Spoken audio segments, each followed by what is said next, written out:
Annie Croft, yes. Adam Lane, good to see you. Thank you for coming on in. Appreciate it. Major Lee, good to have you here. Focus, good to see you. It's been a while. Gorgeous Renee. And there's Uncle Dale and his power stash. Remember, when you are in Austin, Texas, and if you can find Uncle Dale and his power stash, rub it for 12 days. Good luck. Oh, hey, Clam. Big Rob, Nucker, nice to have you here. And one. And the lovely Jessica Lee is here, everyone. Excuse me. Oh my goodness, I can't catch up on all these super chats at all of a sudden. Chad Smith, thank you so much for that super chat. It's a great way to support what we do on this show, so thank you so much. I'm going to run out of time for names here, everyone, because we're going to get going here in just a couple of seconds, but hit that subscribe button. Gorgeous Minister Elaine is here, everyone. Lovely Marie, thank you for coming on in. Hi, James Evans. Let's rock and roll with Varla. How about right now?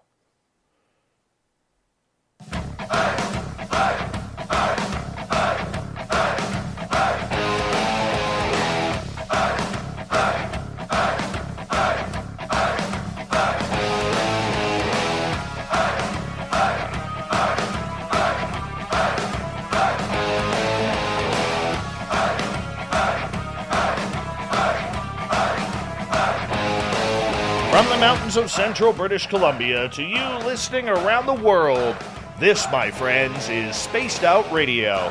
I am your host, Dave Scott, sitting in the captain's chair of SOR headquarters. We welcome you to tonight's show on our terrestrial affiliates around North America, digitally on TalkStream Live, Revolution Radio, and KPNL. All of our archives are free by going to youtube.com/Spaced Out Radio.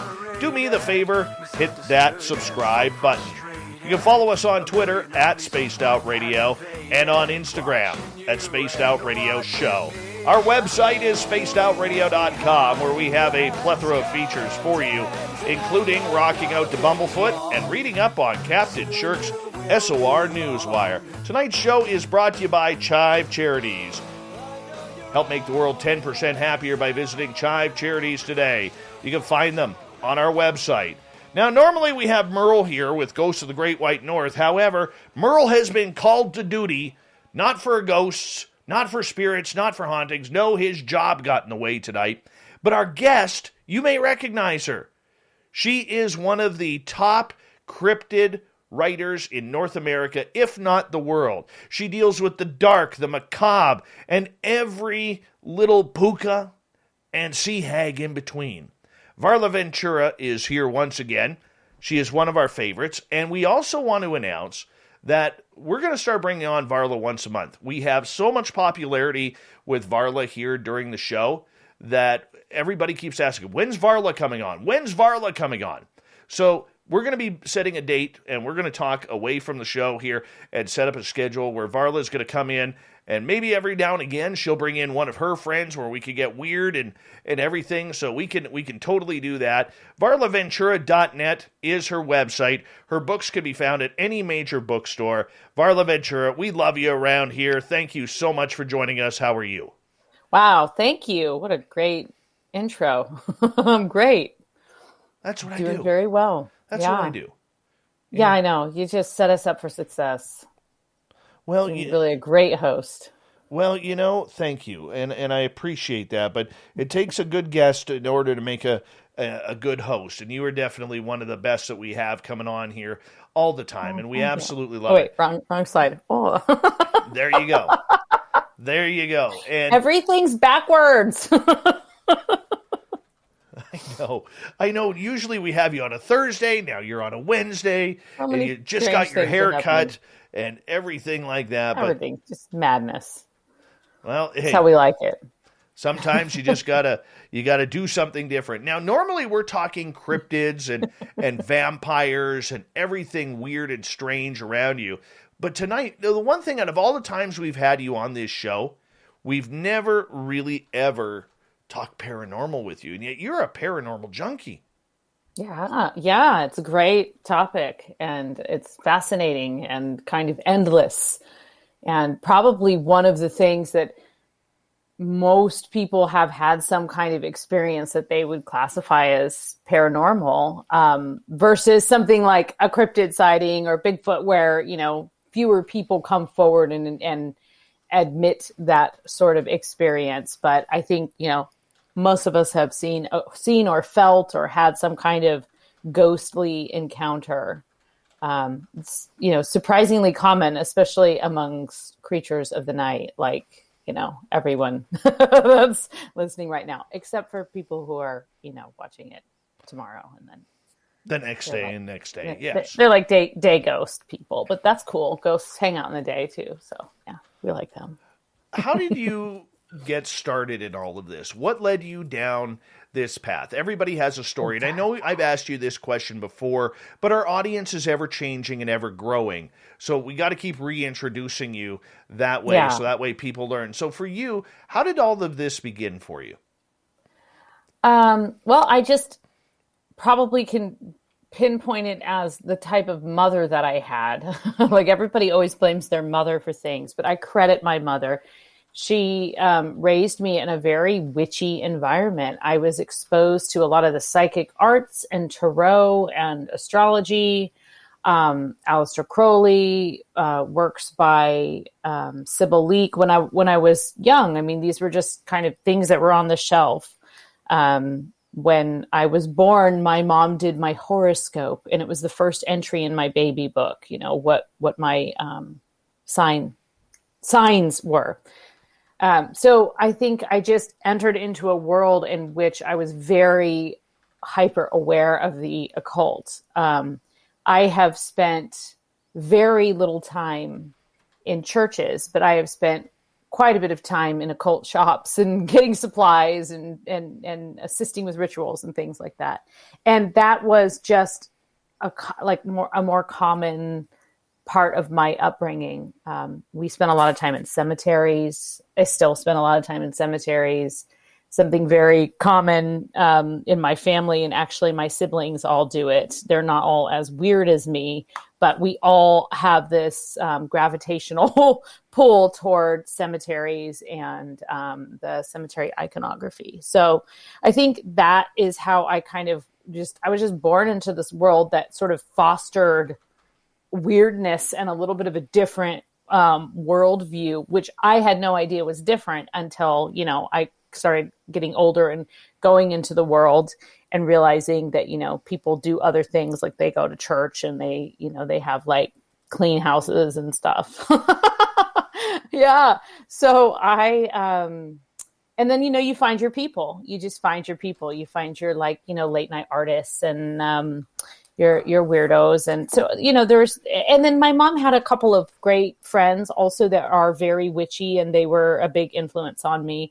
So, you're a kid and you're impressionable. The kind of adults you have around you is really important. And I remember I have a son, and I remember meeting this family, and they were so nice. And I thought, I don't know if I want to tell them like what I do.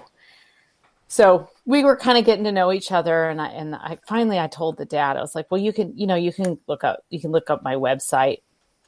And he was just, I said, I was a little hesitant because I didn't know if they were church going people or whatever. And I wanted our kids to be able to play. So I didn't want to like interfere in my weirdness, and, which is my own weird thing.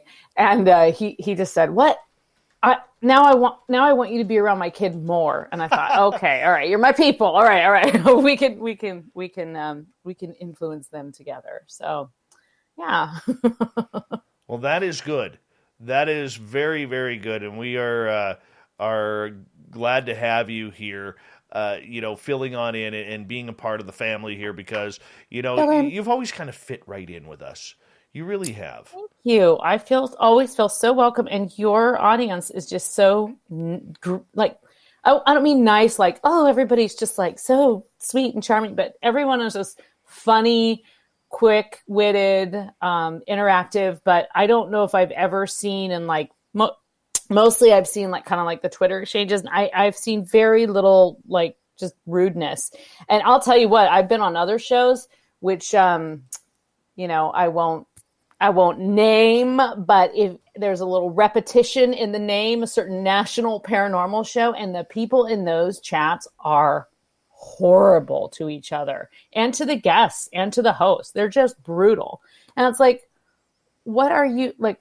Just go do something else, just you can turn this off. You have the control, So, so I really appreciate your audience. They're fun and funny and ask great questions and interactive, and it's great. Well, we like them too. Them too. They should totally stick around. Now, for you, you're one of the very few people in this industry that has actually made a career off of writing and research and everything. And I know this was, may not have been the life goal, but it's where you ended up, and you've been able to define. Oh, it was the life goal. Oh, was it? Okay. Oh, yeah. It's still the life goal. Still on my way. Yeah. So for you, what's it like being able to live that life dream? Because so many people in this field, and you've dealt with the good, the bad, and the ugly, so many people in this field really look down on people for making a life or a career or having a paid job in the paranormal. Yeah, well, I mean, I write. I also edit and work on other people's books, as you know. So I feel like I haven't always, for a long time, it was part-time. For a long time, it was like doing it at night and, juggling other things during the day to make ends meet. And kind of finally getting to that point. I need to get another book deal, but I'm kind of finally getting to that point where writing is my sole source of income. And it takes a long time. But you know what? I don't think I'm big enough for anyone to feel too bitter. I haven't made too many enemies. The enemies I've made have been from, strange things coming out of my mouth and taken out of context. But, I'm not threatening anyone yet. So, when I get there, then, when I get another, I mean, I've had I think you and I talked about this. I think I've had 2 death threats only, which is like, pretty. So I feel like, I haven't even really hit the big time yet, which is horrible, but true. Well, you know what? You're doing your best. And one day you'll be the Stephen King of the weird stuff. That's the goal. I can see it happen. Glad to see you it happen. You can come to my house with my giant gargoyle gates anytime. Yes. Yes. I want call me directly. Text me. I want the special keys that all the party people get. Big, like the gold skeleton key. Yes. That opens any lock in the whole house. That's what I want. That's what I want. All right. So for you, do you remember your first paranormal experience? Yeah, definitely.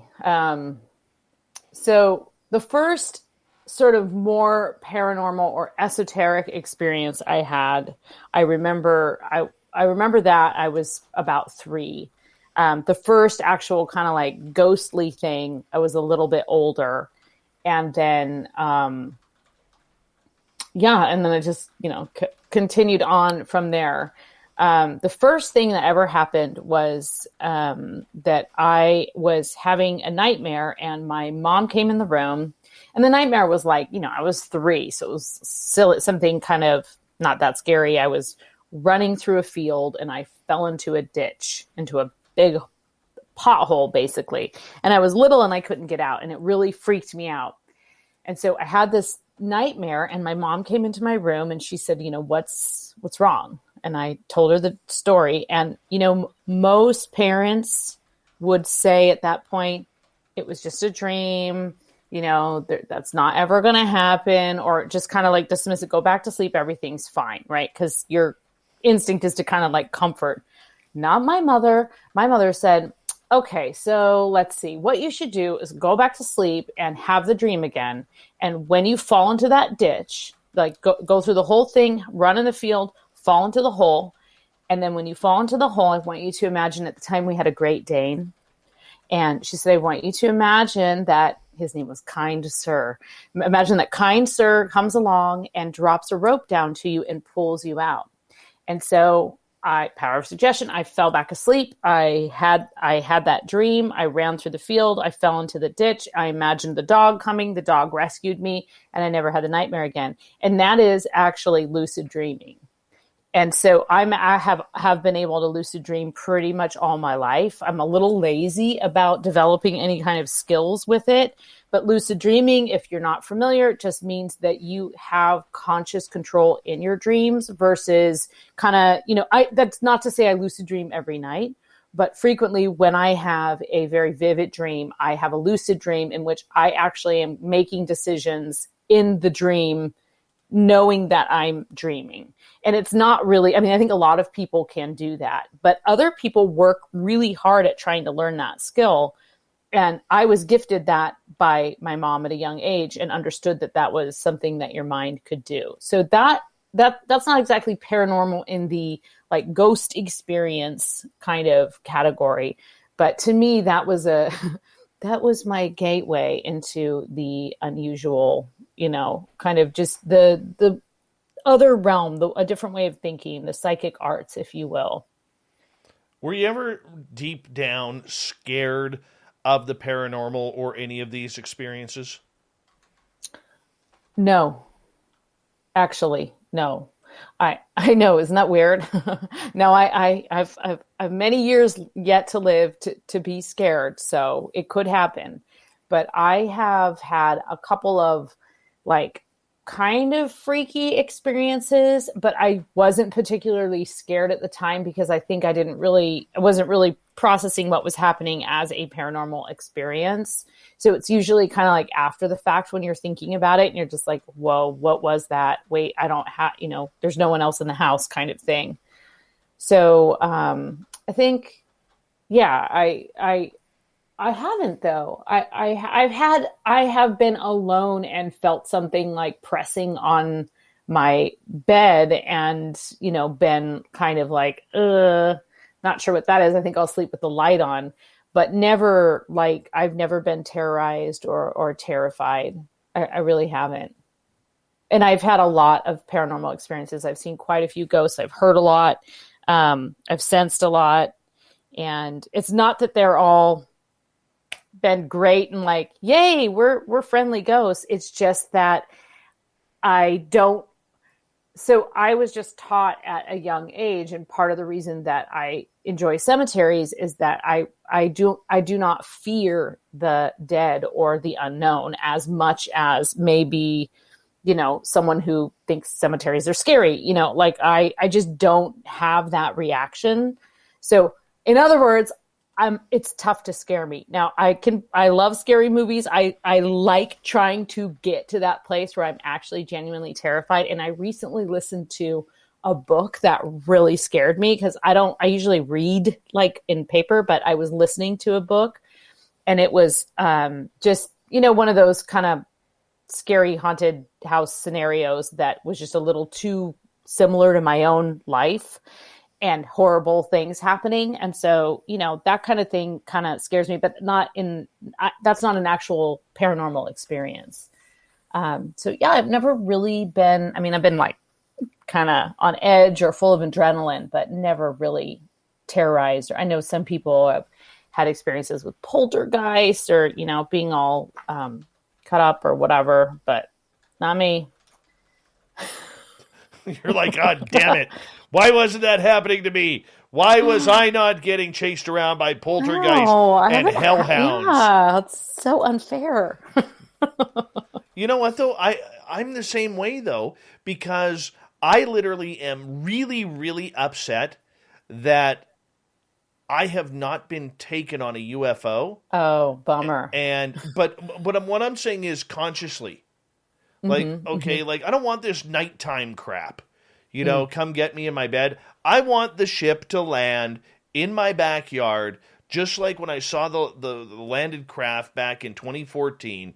And I want to walk up to that ship. I want to get on board, and I want to go for a ride. Yeah, and hey guys, let's hang out. Let's try and communicate. I'm doing a weird thing with my legs. Sorry. That is weird, but that's okay. It was okay. weird. I had to put it down over there. It was painful. Where I was sitting crisscross applesauce there. Well, but we all want that. And if you're an experiencer of anything, do you personally ever want to take that to that next level? Is that the goal? What do you mean? If you have the experiences. What do you mean by next level? But what? Oh well, what kind of wine do you have? No, I'm kidding. But what I'm saying though is Coke. for most people who have experiences, they're fleeting, they're short. Yet they screw with you for days, weeks, months mentally. Yeah. And we want to take it to that next level. We want to have it happen again, except longer. We want to study it more. We want to be prepared for it. That's what I'm talking about. Yeah, of course. Of course I want that. And it never happens, right? It's like, that's not how the paranormal works, right? It's like, it's not something you can just, people try to summon things, but the truth is that the truth is we don't really know. I think it ties in with second sight and psychic abilities, and it does. And that all depends greatly on what's going on around you, what kind of people are around you or not around you, whatever, like residual hauntings in a house, like all, history, all of those kinds of things. That is such a vast topic too. It's like, what even is a ghost, right? Like, some people say it's energy. Some people say it's, a life force that is, stronger. Other people say it's, someone who's in limbo. There's just like, we don't know, but we know that we have had these experiences and we know that we've had these kind of unexplained things. And of all the stories that I've heard, the paranormal experiences are the most convincing and believable. Not just because I've had them myself, but also because I think, people very close to me have described in great detail some kind of, in fact, right now, she might be watching, I don't know, but I've got a friend who lives in a house and she's not having a great experience with it. Her house is haunted. And since she's been home more, we have been having all kinds of interesting discussions because of quarantine, she's been home more, and she's a home health aide. So she was hasn't been able to work during COVID. And so she's just been in her house more, and she had a roommate. The roommate moved out. And so we were saying, well, was this stuff going on already? And then the roommate moved out and now you're alone in the house. And so you can hear it more or what, but there's been insane things happening, like crazy noises in the basement. One night she called the police because she was convinced someone was in her basement, and there was nothing there. And she said the other night she sent me pictures of like crazy wisps and strange shadows flickering. Her lights flicker on and off. She's seen like a tall, dark guy with like a bent neck because he can't fit in the room, like all kinds of super freaky stuff. And it actually is physically kind of affecting her. So I haven't been able to go there, but I have wondered like what would happen if I went there for a week. Like would I also encounter some of those things, and would I regret everything I've said? I don't know. I don't know if I would either. I really don't know. I would totally go. It's just I can't go right now. So, just there's a pandemic still going on. So. Yes, I know. Yeah. Yes, I know. Can't get there. But soon. Soon. Very soon, yes. I'm feeling it. And we're all getting vaccinated and stuff. So maybe. Yeah. I'm not. But that's just she and I will be, so then we can hang out. Well, let's see where it goes. Hey, we're going to go to break here. We're going to go to break here at the bottom of the hour. The lovely and talented Varla Ventura is here. She even combed her hair for our YouTube crowd tonight, and we really do appreciate her coming on. Ghosts of the Great White North. We're minus Merle tonight. Merle got the call. Merle, where are you, Merle? He's like, I'm working. Yes, Merle got called into work tonight, so he couldn't be with us. But we continue the proud tradition of Ghosts of the Great White North here on Spaced Out Radio.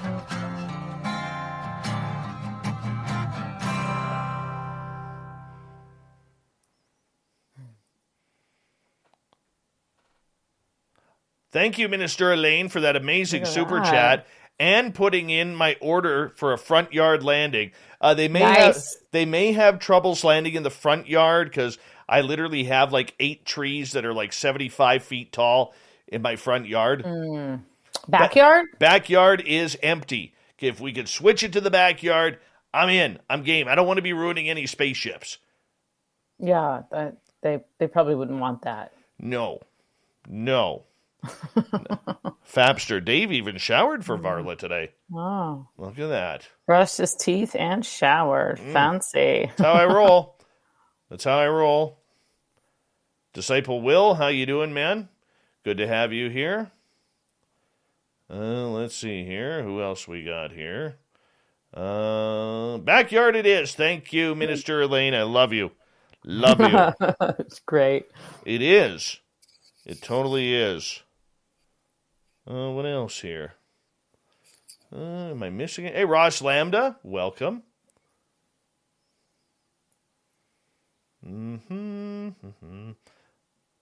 Dave found a booger on his finger. No, he didn't. No, he didn't. Don't say that, guys. Merle! You know what? We're going to quickly call Merle up.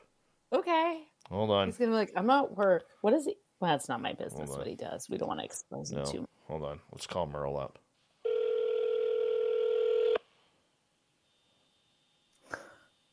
See if he answers. Like, I thought you were coming on tonight.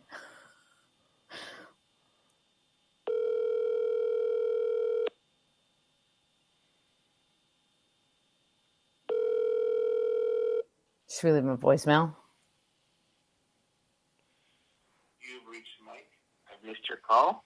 Please leave a message, and I'll call you back when I can. Merle!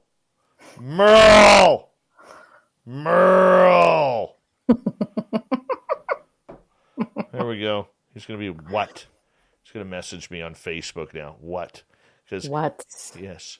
He loves the text message thing. What? Yes. It's a quick and effective way to communicate. I hate it. I hate text messaging. Texting? Oh, huge. Hate it. Jeez. Nope. You know what? If you were, what do you like to do? Talk on the telephone machine? if you have to send more than 4 to 5 text messages, pick up the damn phone and call. Oh, but sometimes you can't talk. Well, that's when you say, I can't talk right now. But that's just my opinion. Okay. I hate text Next messaging. time you want to text me, I'm not going to text you back. Wow.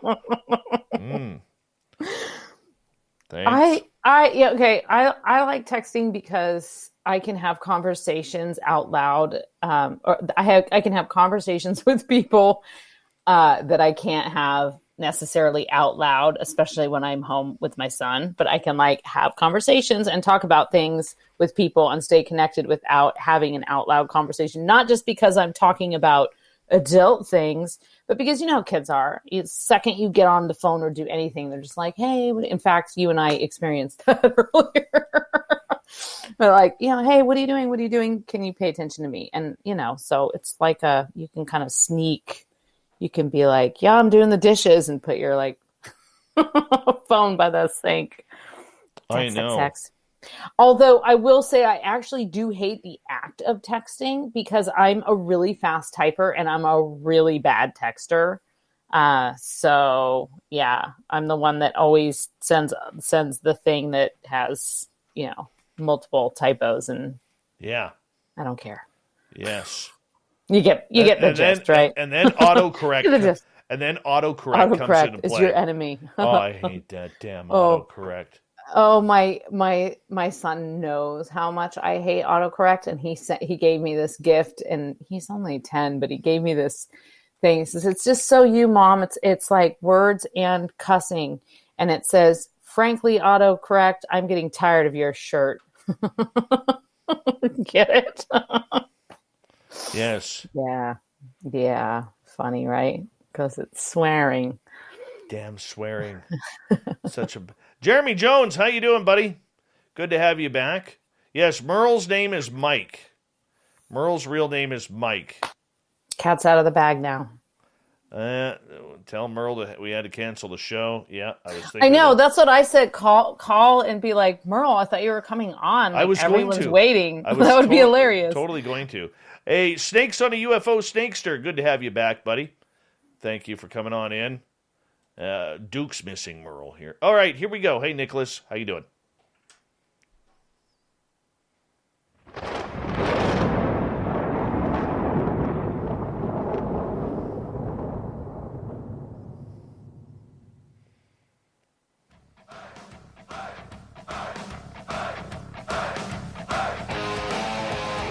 Second half hour of Spaced Out Radio is underway tonight. My name is Dave Scott.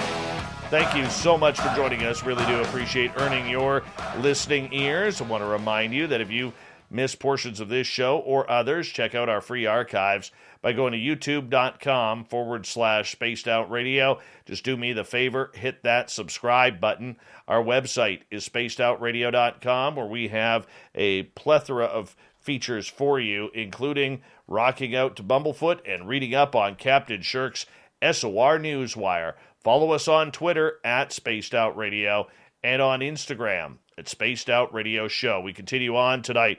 Goes to the Great White North. We are missing Merle tonight because Merle got the big call to go into work, and he says, Merle, to each and every one of you tuning on in tonight. But our guest is Varla Ventura.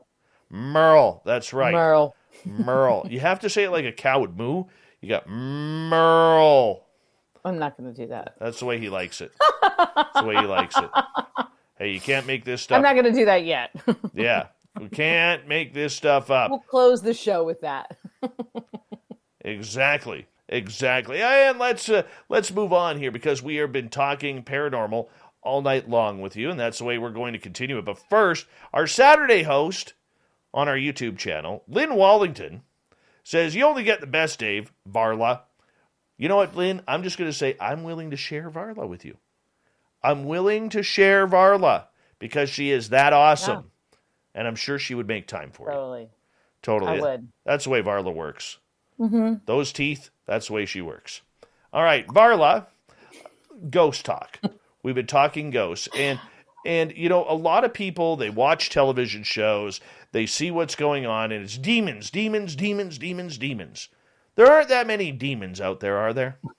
No, I don't even really believe in demons, to be honest with you. I don't believe in hell.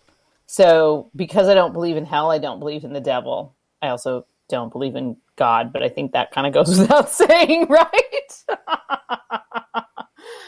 So, no, there are definitely, like, you know, demonic energies and things that are considered demons. I think what bothers me, and I think why it kind of gets like, you know, demons get a bad rap, man. No, it's that anything, and this has been going on for hundreds of years, right? Like since before the witch craze during the medieval times, when, you know, the cow dropped dead and everybody blamed the like little old lady down the street who knew how to give people abortion herbs, you know? So, but the idea that anything that isn't sanctioned or isn't very tangible and clear is also considered demonic. So it could be healing arts, it could be communication with the dead, it could be other forms of ritual or communication, and those are all lumped in with demonic things. And I think it comes from a place of like a lot of misunderstanding. So I'm not saying there's no such thing as demons, but I do think that there are a lot of things that are considered demon or it's a, you know, scapegoat demonic energy when, and that is not to deny anybody's experience, because I know, and I have been in homes where people have really had these extreme hauntings and think that there is something demonic in there, and it's pretty intense. So I'm not denying their existence, but I think that there's a lot of stuff that gets lumped in with demons that is just like regular ghosts. And it just scares people because it's not, you know, it's the unknown. Very true. In defense of demons. Yes. All hail the demons right now. Coming to you on the Sabbath near you. Yes. But for a lot of people, okay, and I know your opinion on demons, you don't really believe in them and so on and so forth. I mean, you're allowed to have your opinion. Other people's have different opinions and so on and so forth. But the fact is, a lot of people are having some very horrific experiences when it comes to the paranormal. You know, have you ever researched any of those real grandiose type stories where, you know, things are flying off the wall and poltergeist activity, people and animals in the house and pets in the house getting attacked? What's that all about? Yeah, I've interviewed a few people. I've been to a few homes where they've described some pretty intense things. I think you got to respond to that one. I think that there's certainly like a scale, I guess.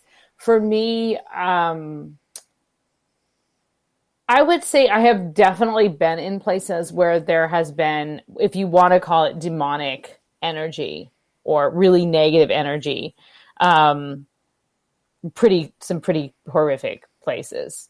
And there have been horrific things that took place there that I think also feed that energy, whether you know about it in advance or not, right? Like, for example, I have visited concentration camps when I was in Europe, and that's really intense energy. Like, I can't even really talk about it, but going in, right, it's not going to be like pleasant.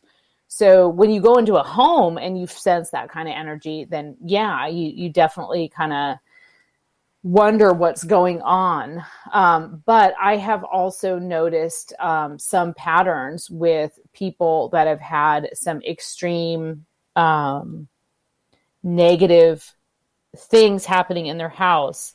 I have noticed that frequently there have been a lot that, like, their houses, their life is in chaos for other reasons. And so I don't know if the paranormal reflects what's around us. I don't know that.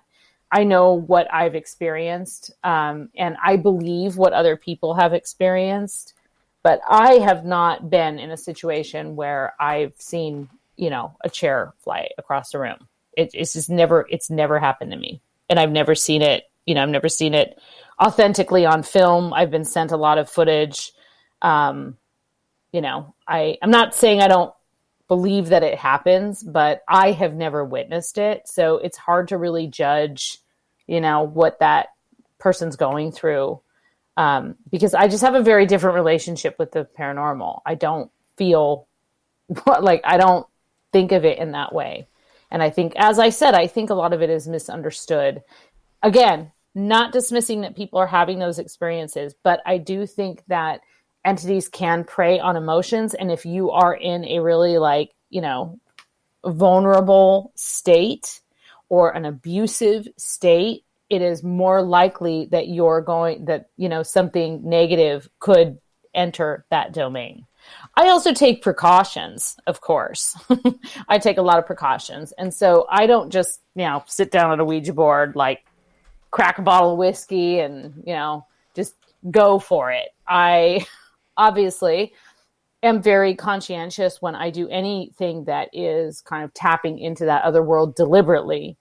And that is a mistake I think people make. I think they will try and...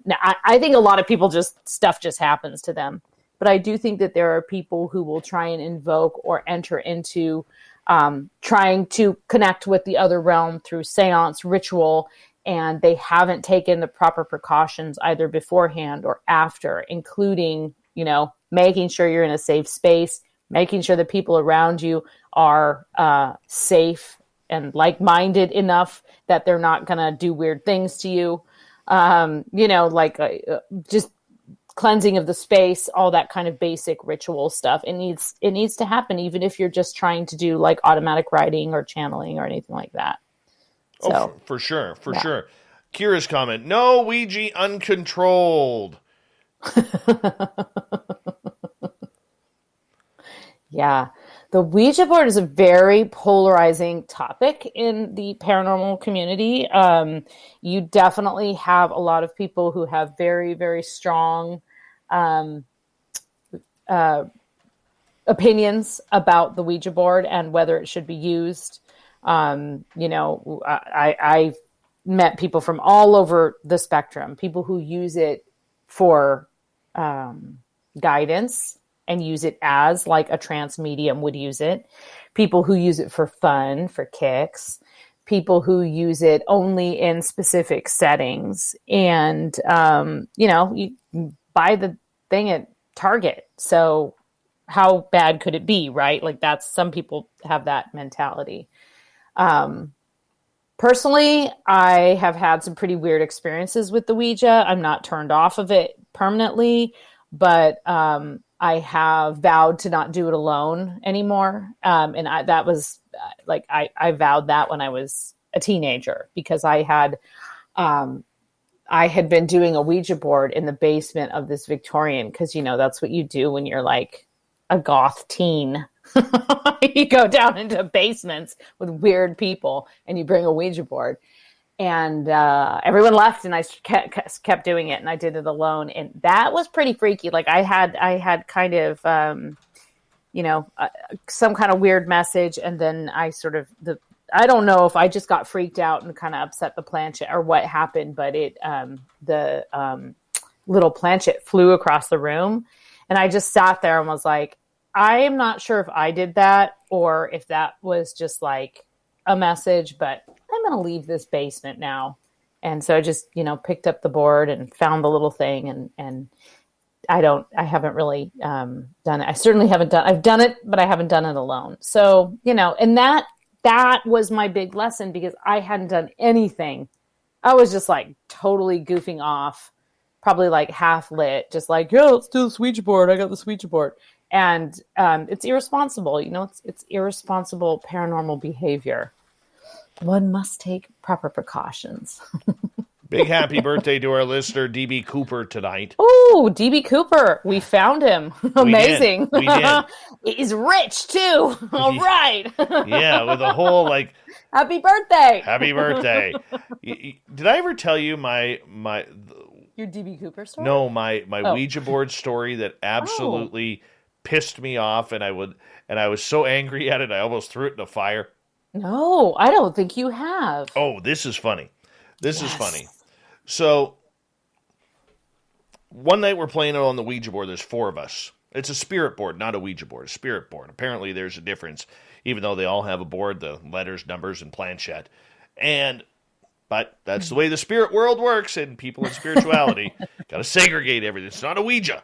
Something else. I think Parker Brothers tried to copyright it and just really messed everything up for people. So, anyways, here we are, 4 of us playing the Ouija board. And all of a sudden it comes to me, the spirit literally wants to talk about me, had a message for me. Ooh. And it said, you're about to win the lottery, or something along those lines. Ooh. So I'm like, okay, cool. What are the numbers?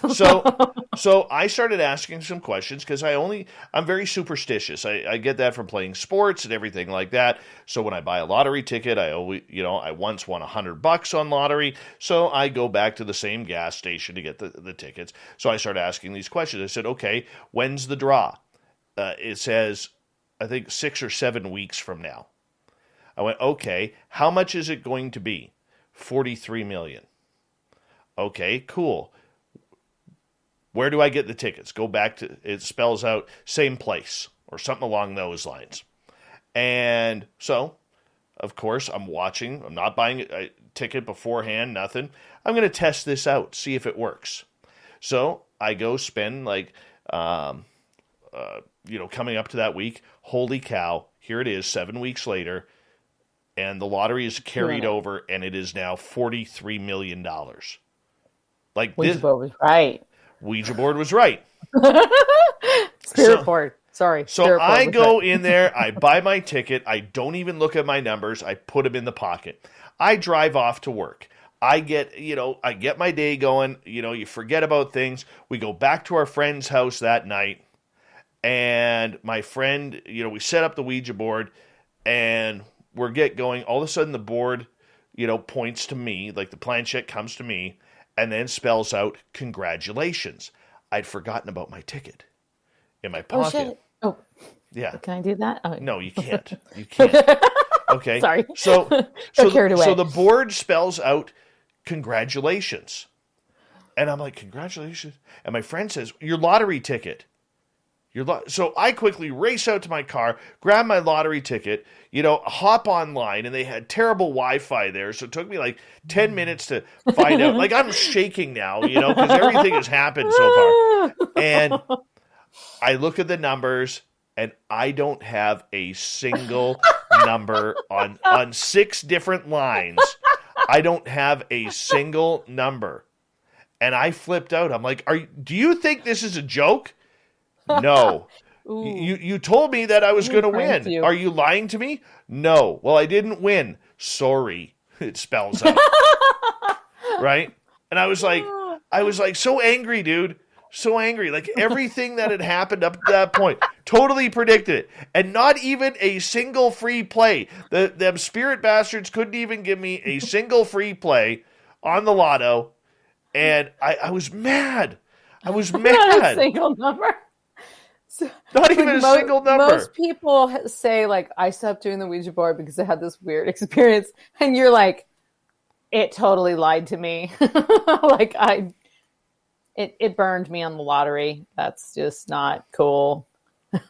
Yeah. That's amazing. Have you done it since? No, I'm still angry. Yeah, you're so mad at it. You can hold a grudge, Dave. I mean, this is like going on.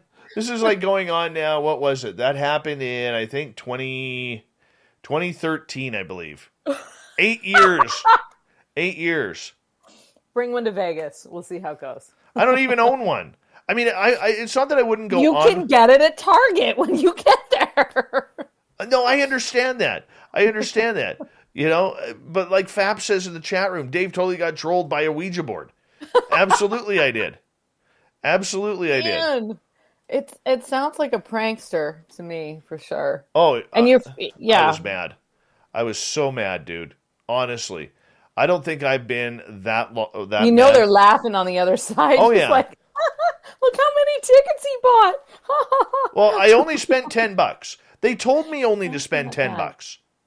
I asked everything. I was specific, right? So at least they didn't break my bank, because if they said spend like $1,000 or $100, I'm like, no, not doing that, not doing that whatsoever. Yeah, Ouija board hates me. Ouija board hates me. Spirit board, whatever. Merle. So. Yeah, but here's the thing, though. When you talk about Ouija boards, and we can laugh at that story, and gosh, I guess I could laugh at it now, right? It's really funny, Dave. But a lot of the times, how do we know what we are connected to? In order to see, are we actually talking to our loved one who has passed on, or are we talking to a spirit that's literally mocking? Mocking, yeah. We don't. And one of my earliest experiences with the Ouija board was using it with my sister, and I was about 7 years old, and we were doing the board. We had gotten it for Christmas and totally thought it was Monopoly, and we're all stoked. And then we're like, what's this? My mom got it for us. And so she probably kind of like wanted it for herself, but she's like that kind of mom that won't ever buy herself anything. So she just gives her 7 and 8 year old a Ouija board. So she gives us this Ouija board, and we are playing with it. And 2 or 3 times we'd kind of played with it. And then one day we were playing with it, and it's really started to move. And my sister, I knew by her face, by the terrified look on her face, that she wasn't doing it. And I knew I wasn't doing it because, I was me. And so it kind of started just like spelling out a name. And it ended up that it was spelling out the name of this little girl's grave that had been found on the neighboring property. There was like a lone grave of like a little 7-year-old girl who had died back in, the gold rush era. and had been buried alongside the road. And it's spelling out the name of this little girl. And we're kind of like partway in conversation with it. And my mom comes through the room. She's like, oh, what are you girls doing? And we're like, oh, we're talking with this ghost, you know? And my mom, she went white as a ghost. Because I don't think she thought that a couple of kids could actually make any kind of like contact with it. So she just, you know, I just like gave it to us to play. I don't really know. She just probably thought it was relatively harmless. And again, I do think she probably just wanted it for herself, but couldn't buy it, you know, didn't want to buy it for herself. So anyway, she said, what are you girls doing? And we said, oh, we're talking with Elise or whatever this kid's name was. I don't remember now. That's my sister. And she walks in and she picks the board up and she just slams it. You can hear the planchet kind of like crunching inside. She puts it under her arm. She just marches out the door. And we're like, what? You know, what's happening? And and then she told us the only thing she said at the time, and since then, of course, I was so little, but since then we have talked about this numerous times. And she said, you just don't know, you know, what you're talking to. Like, you don't know what kind of like, she didn't say portal you open, but you don't know what kind of like gate, what you're actually talking to. And later we talked about it. It's actually like not unlike, you know, like an online predator, right? It's like someone goes in like a kid's game and starts talking to them and they say they're a kid also. And then the next thing you know, it's like, you know, some 52-year-old dude in Missouri or whatever. So like kind of creepy. And so I think she just thought, whoa, they made contact with something. They're really vulnerable. And so ever since then, anytime I had used it, I never found that. And then I had that experience, you know, whatever, 10 years later, I was like, Ouija board. Yeah, I know how to do that. Let's get that out. And had that kind of weird exchange in the basement and then realized like, yeah, you know, my mom was totally right. I don't know what that was, but you know, not cool. Not cool to be kind of like flip about it. I was definitely flip about it. So. Yeah, I would be too. You never know. I would be too. See, I've never experienced anything like that with the Ouija board. That's really, really strange or violent. Now, we did have one time when we were in that group. They had we only got about 90 seconds here, but they had a wood stove fireplace in between their kitchen table and their kitchen. And that fireplace hadn't been lit since like 9:30 that morning. And here we were, it was about 10 o'clock, 10:30 at night, and all of a sudden the house started getting warm. And we look, and there's a fire going in the fireplace. And so here we are, the man of the house says, you know, who lit the fire? Right? Who lit the fire? And it was like, we're all like, I didn't. They go to the kids. Did any of you kids light the fire? Nobody touches the fireplace because the kids aren't allowed. And then all of a sudden, you know, our fingers are on the planchette while we're trying to figure this out. And the planchette starts to move. Ooh. And the lady of the house says, did you start the fire? Yes. Oh, no. Freaky. and then she goes, why? It spells out, I was cold. Oh. So there we were. Hey. That's the weirdest thing I've seen. Perfectly reasonable. That's perfectly reasonable. But I've never seen any fireballs or smacking at the walls or lights flickering or anything like that. I feel ripped off on that part. Oh, you know, you're young enough. It could happen. Like I said, bring it to Vegas. I don't own one. You do. Get it at Get one like at Target at the airport. All right, Vegas party. We're gonna have a Ouija board. Everybody, we're gonna have a Ouija board party. Or your spirit board. Yeah, we're gonna have a spirit board party in Vegas when we hold the Vegas party for Spaced Out Radio. Yeah, we're gonna be like super irresponsible and see what happens. Exactly. That's what Vegas is for. Exactly. Yes. Then I'm gonna be at the poker table with sitting with four aces. And I'm going to get beat by a royal flush. That's what's going to happen. Varla Ventura hanging out with me. No Merle tonight for the Ghost of the Great White North. Merle, he's working. That's apparently more important than broadcasting Ghost of the Great White North with us. But hey, we got Varla Ventura here. That's all that matters. Hour 2, next on Spaced Out Radio.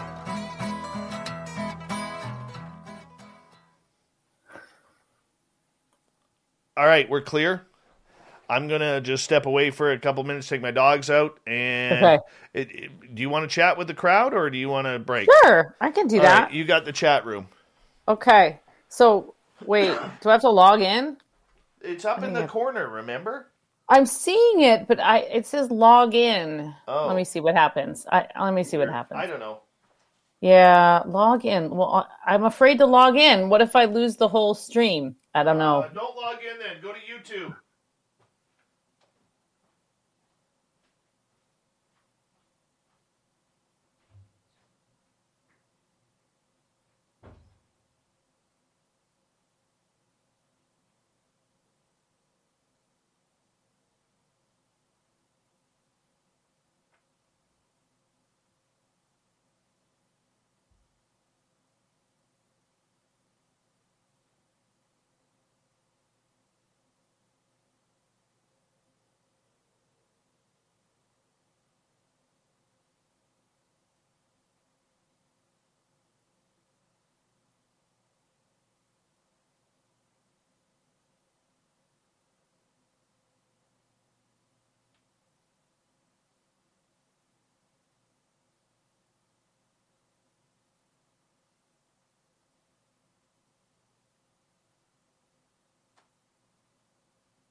You took yourself right out.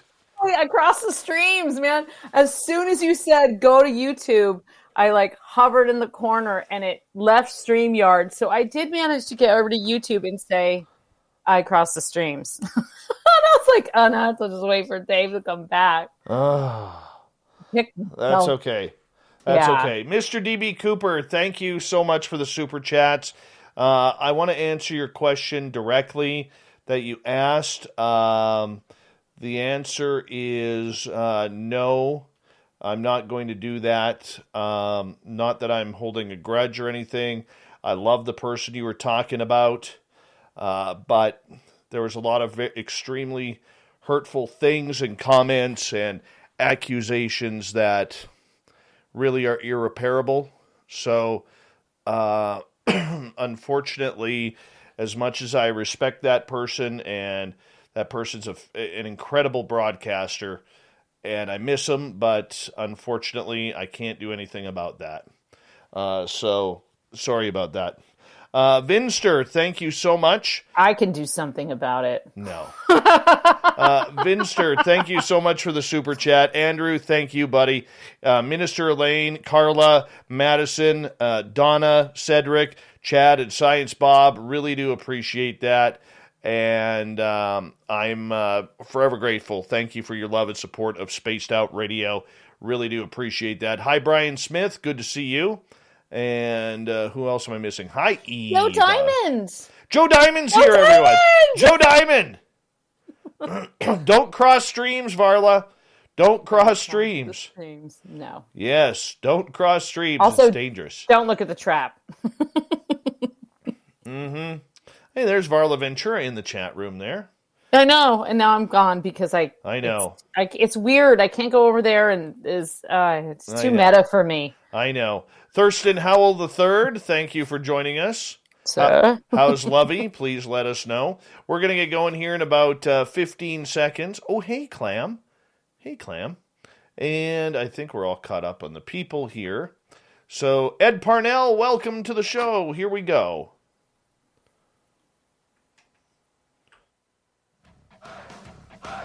You're listening to Spaced Out Radio with Dave Scott. Follow Dave on Twitter @Spaced Out Radio and on Facebook, Spaced Out Radio Show.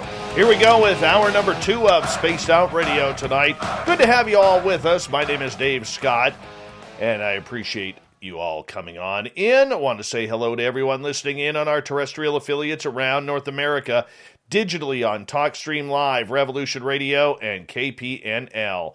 All of our archives are free by going to youtube.com/Spaced Out Radio. Just do old Davey the favor, hit that subscribe button. The Desert Clam has set the password for tonight in the SOR Space Travelers Club. Haleyutics. Haleyutics is your password. Use it wisely, Space Travelers, as a clam sets a password each and every night right here on Spaced Out Radio. Our website is spacedoutradio.com, where we have a plethora of features for you, including rocking out to Bumblefoot and reading up on Captain Shirk's SOR Newswire. Follow us on Twitter @SpacedOutRadio and on Instagram @SpacedOutRadio Show. We continue on with Ghosts of the Great White North tonight. No Merle. He dumped us. He had to work tonight, unfortunately. But he does say his love and hello to all of our audience out there who supports Big Bad Merle and this show once a month. But our special guest tonight is Varla Ventura. She is one of the top cryptid and scary authors out there. You can find any of her books in any major bookstore. Varla, welcome back. Why, thank you. I got to ask you, what is your opinion of these ghost teams that go into these haunted locations and they think it's their job to cross the spirits over? Oh, I'm okay with them. I think, there are a lot of shows where I'm not huge fans of the whole investigation team necessarily, but you also have to keep in mind, like, things for television are, like, sort of brutally edited, and it's, like, 8 hours of somebody sitting there going, like, did you hear anything? Did you hear anything? And then, you splice it together with the footage of them going, like, come on. So, but I know a lot of people, and actually quite a few people that I've met just through kind of the late night radio show paranormal community who are part of investigation teams. And they frequently go with, it's often like an assemblage of someone who has a lot of sort of the medium and the sort of psychic sense.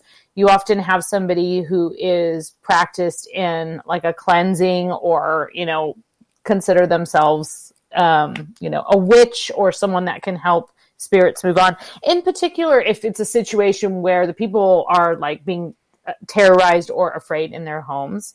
And So I think like the majority of paranormal investigators out there, not all the ones that are on TV specifically, but like the majority of paranormal investigators out there are kind of like you and me, like they're interested in it. And so they sort of get into it and they meet other people and they form teams. And after a while, if you just keep investigating spots that are haunted, you're going to see and experience more things. And I have never had to have like a, exorcism or whatever, but people definitely have. And it's something actually that's come up. I was mentioning my friend earlier, and she doesn't necessarily want like her house purged, but she did try and do some things herself, and it seemed to kind of exacerbate the whole thing. So she is, in the market for a person that can come and kind of just like help to sort of cleanse and reset the space and see if they can communicate more directly with whatever these things are in her house. I mean, the objects are moving. It's pretty intense. And we've talked about like, could or should that be me? But I think I'm just too personally involved with her to be able to, separate or, really be able to do an effective job. I think you need some neutrality there. So, I don't know. I have a lot of, I mean, there's, I've met a few that are just like kind of annoying, but by and large, like I have a lot of respect for the small town paranormal investigator. I think they're like-minded, and it's interesting because there's this place in California in Ione, California, and it's an old boys reformatory. And it's called Preston Castle. And it's this brick building that is like, it looms over this old kind of like, dusty gold rush town. And it's kind of in the southern foothills. And it looms over and it looks like Hogwarts from the distance. And I went there with my mom and sisters and we stayed the night. And as you're driving up to this thing and like the whole top floor of this castle like structure is not even like, it doesn't even exist. And so there's bats and owls swooping out at me. You're just like, whoa, what is happening? This feels like I'm in like some kind of movie. And you can go there and you can stay overnight and you can get tours. And we had docents. It's like a nonprofit. It's like this crumbling building. And so we had really interesting docents, and the docents had the best. Docents always have the best stories. You always got to just like stop to the volunteer who has been spending more time there, and they tell you, they tell you like all the things that they've seen. And the docents were actually complaining about a certain, I don't remember what show it was, what ghost investigation show it was, but it was one of the bigger ones. And they had come into this historic building, and they had put like, the marks on the floor where you're supposed to stand when you're, from where the camera is. And they didn't clean up after. And the docents were just like, it was so disrespectful. It was really funny. But then we actually had this great experience, and we had like a docent kind of like call out to this one ghost, and I got these really cool pictures, and we just had this really great experience kind of wandering around this, dark, creepy, crumbling mansion of a house that had like peeling wallpaper, and the infirmary that still had like a couple old beds, just like the bed springs. And it's really a weird place. Like, I don't know, a lot of weird stuff happened there. So, I don't even remember what your question was, to be honest. I got lost in Preston Castle. It was about these paranormal teams going in and changing the dynamics of haunted locations. Because a lot of them actually do it without permission. I know at my museum where I was doing a ghost tour prior to COVID, we had a psychic lady come in, and I protect those spirits and ghosts, and our entire team does. Like we baby them, because they are the reason why. Hey guys, I'm just going to leave this right here for you. You like whiskey? Pretty much. Yeah. In a couple of rooms, we leave a shot of whiskey. Oh. And anyways, this one psychic who's known in my town of having a little bit of a darker. Everything's from the dark. Okay. Yawn, Well, right? she comes in and she actually clears one of our more popular spirits. What? Sends another spirit, her other side boyfriend, off the deep end. And What he the heck? like to the point where we were getting the old How did she do it? Like, did she just sneak in there, or did she No, just sort of do it privately in the corner? She was on the tour, okay, and this was our most active spirit, and literally all of a sudden, all of our gear went silent. I said, I'm surprised she's not here. I wonder what's going on. And all of a sudden she spoke up. I cleared her. She told me she wanted to go. And the funny part about it is we have had numerous psychic people through there, and we have a couple of intuitives on our team. She has never said that she wanted to go. Oh, dear. Oh, dear. Right? Bummer. So we actually found out through another psychic lady who is very, very talented that she didn't send the spirit to the other side. She sent her into a purgatory type dark area. And great. And we had to bring her back. But you were able to get her back. Well, that's cool. But it's never been the same. It's never been the same. She doesn't want to communicate with people. She doesn't trust people on the tour anymore. Like this ghost, we would put, like there's no power in this house. And we would put 2 K2 meters on the floor. And I realize there's paranormal people out there who'll be like, really, you use K2 meters? Yes, they're cheap for a tour. Okay? And we would put 2 K2 meters on the floor. And you would watch her come in and stand right in between those 2 K2 meters. Where all of a sudden, both sets of lights are going off.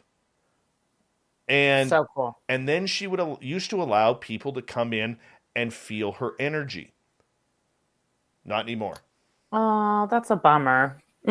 Yeah, so, well, the paranormal community and the spiritual community is rife with people who think they know better than anyone else, and who, of course, like the world, right? But in particular, there is a certain sect who only want to work with the light. And I'm sorry, but like, you cannot have light without the darkness, right? Like it's got there. Otherwise everything's just like, I don't know, blurry and non-existent. Right. And it's annoying. I find it annoying, but obviously I lean toward the dark. So, that I would be mad. I haven't known anyone that has done anything like that or experienced someone getting rid of a spirit without permission. That's pretty. Oh well. Ed Clater on the chat room. Dave takes his wig off after the show. I don't wear a wig, but that is funny. That's real hair, man. Exactly. Cedric is asking, I am an energy empath and believe in feeling the presence of spirit being. I don't believe in using electronic devices for picking up spiritual beings. Which do you think is more effective? Well, I personally am more on the energy empath spectrum of things, but I just think everybody's different. Some people need to see something more visceral in front of them to verify. Other people, maybe have been doing it long enough, they trust their instincts. So I don't really think either one is more effective. I think it depends on the person and the people in the room. And I think especially when you have a collective group, it is nice to have something tangible that you can say, okay, this or this.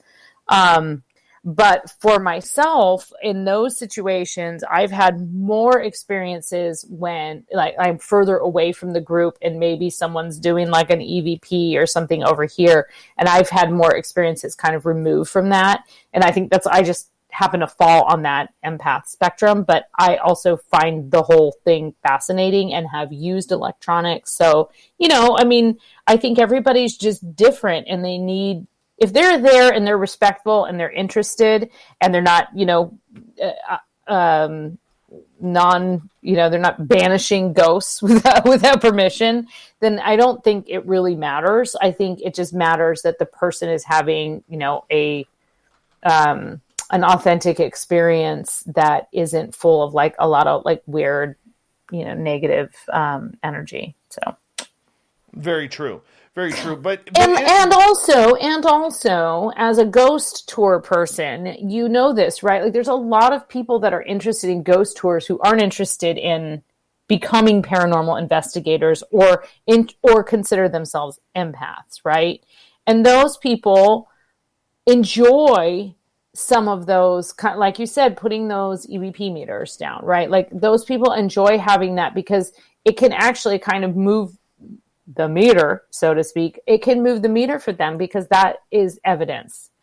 Other people don't necessarily need the physical evidence. They have their own, kind of belief system that is evidence for them. So, yeah. Merle! I know. Merle is actually going to be joining us at the bottom of the hour. What? All right. I know. Cool. He's like driving home right now. Oh, actually, he just got home from work.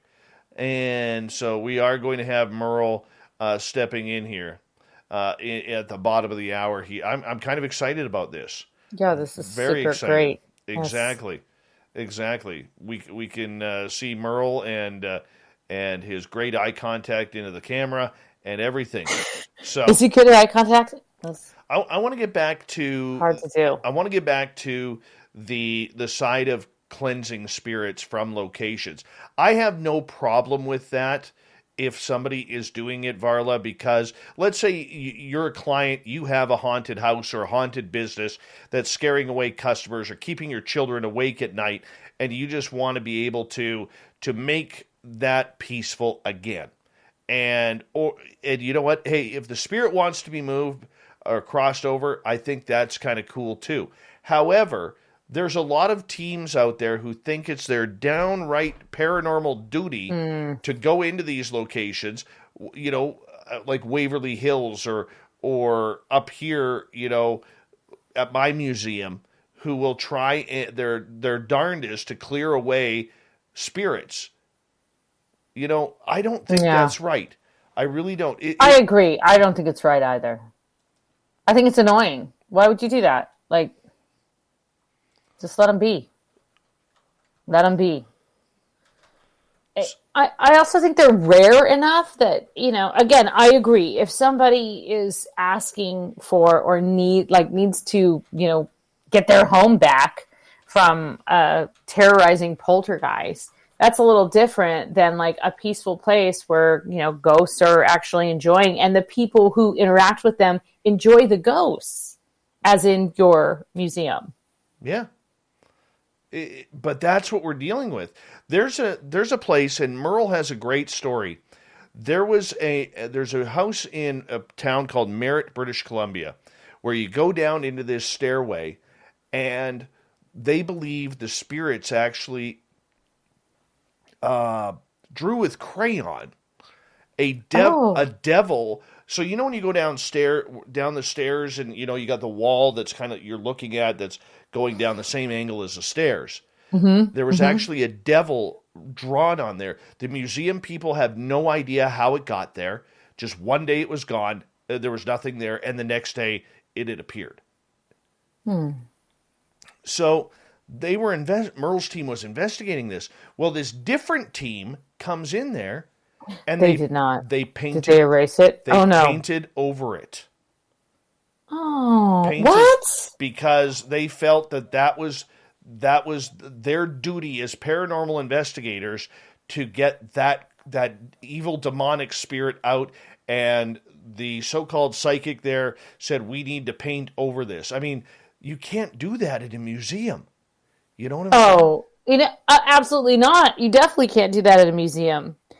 I think the investigation teams that are called in. So one of my friends is, I don't know if you know Ron Kolick. He's a really interesting guy. He's the head of the New England Paranormal Society, and he hosts a couple shows, and he's got a bunch of great books, and he's just this like hilarious guy. And he works with, I think it's Maureen that he works with, a woman who's a psychic medium, and they get called all the time. He lives like really near Salem, Massachusetts, and they get called all the time on, and he has told me numerous stories He's a great storyteller, and they get called all the time and are asked for help. Like they are frequently asked out to something to investigate because somebody wants help. They want to get a message to the ghost or whatever, like they don't feel capable of.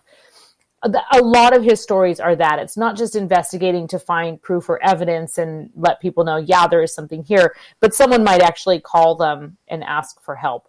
That's a totally different situation than taking it upon oneself. I mean, you know what that reminds me of? It reminds me of like the door-to-door pamphleteer Jehovah's Witnesses. You know, it's like, just stay off my lawn and no one gets hurt.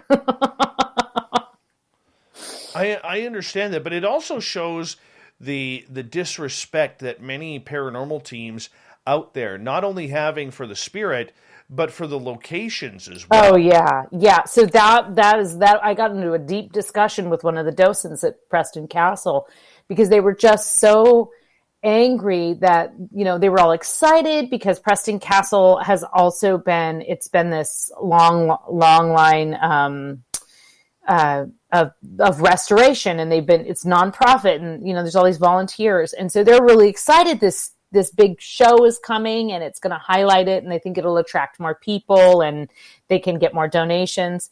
And they were so upset after because of course they knew that they were going to film for a long time, but they had really not been respectful of the location with the film crew, which I understand that there's certain challenges with that, but you know, you don't go into a historic home and just like, I don't know, put your feet on the coffee table, right? Like you don't just like go into the Hemingway house and plop down on his bed with his cats. You just like, you don't do that.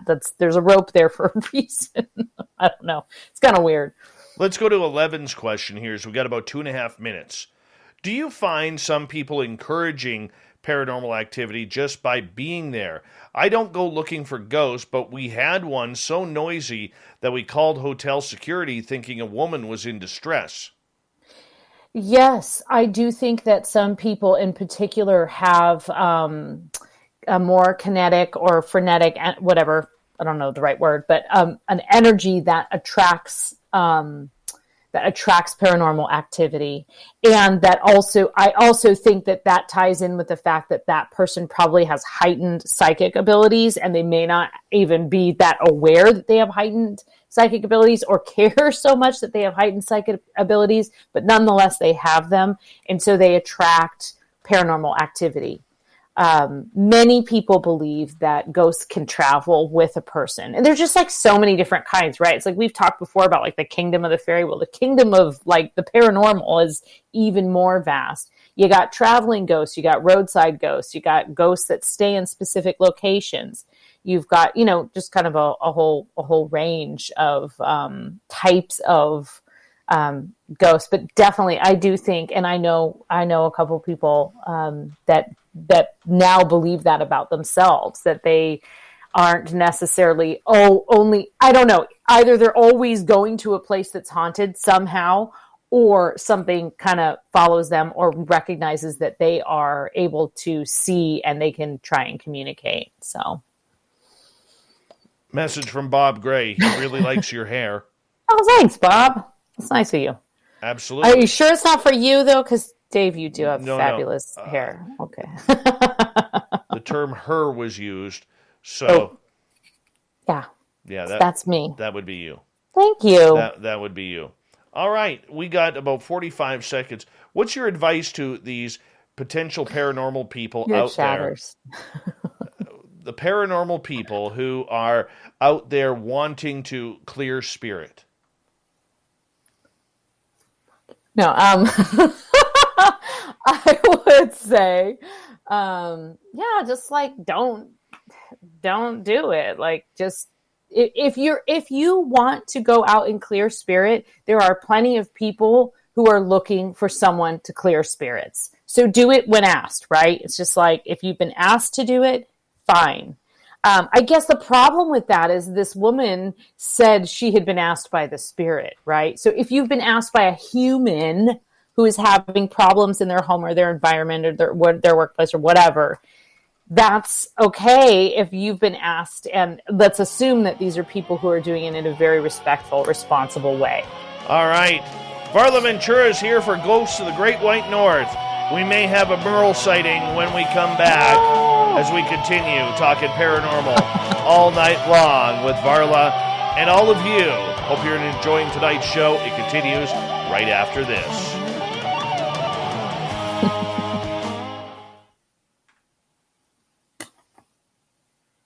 All right, we're clear.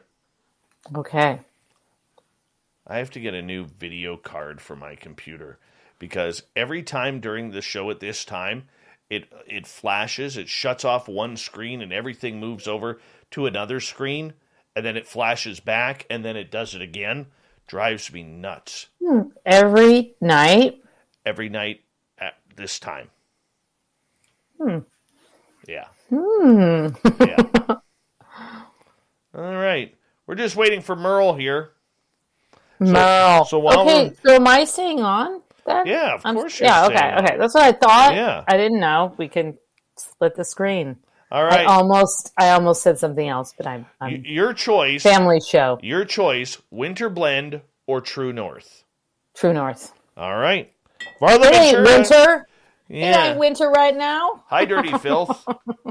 All right, let's remember our sponsor is Mighty Moose Beard Oil. Super Quest, how you doing? Good to see you. And, of course, Gary the Dutchman, who runs MightyMooseBeard.com. He sent me up some beautiful samples here of the moose oil, and I love this stuff.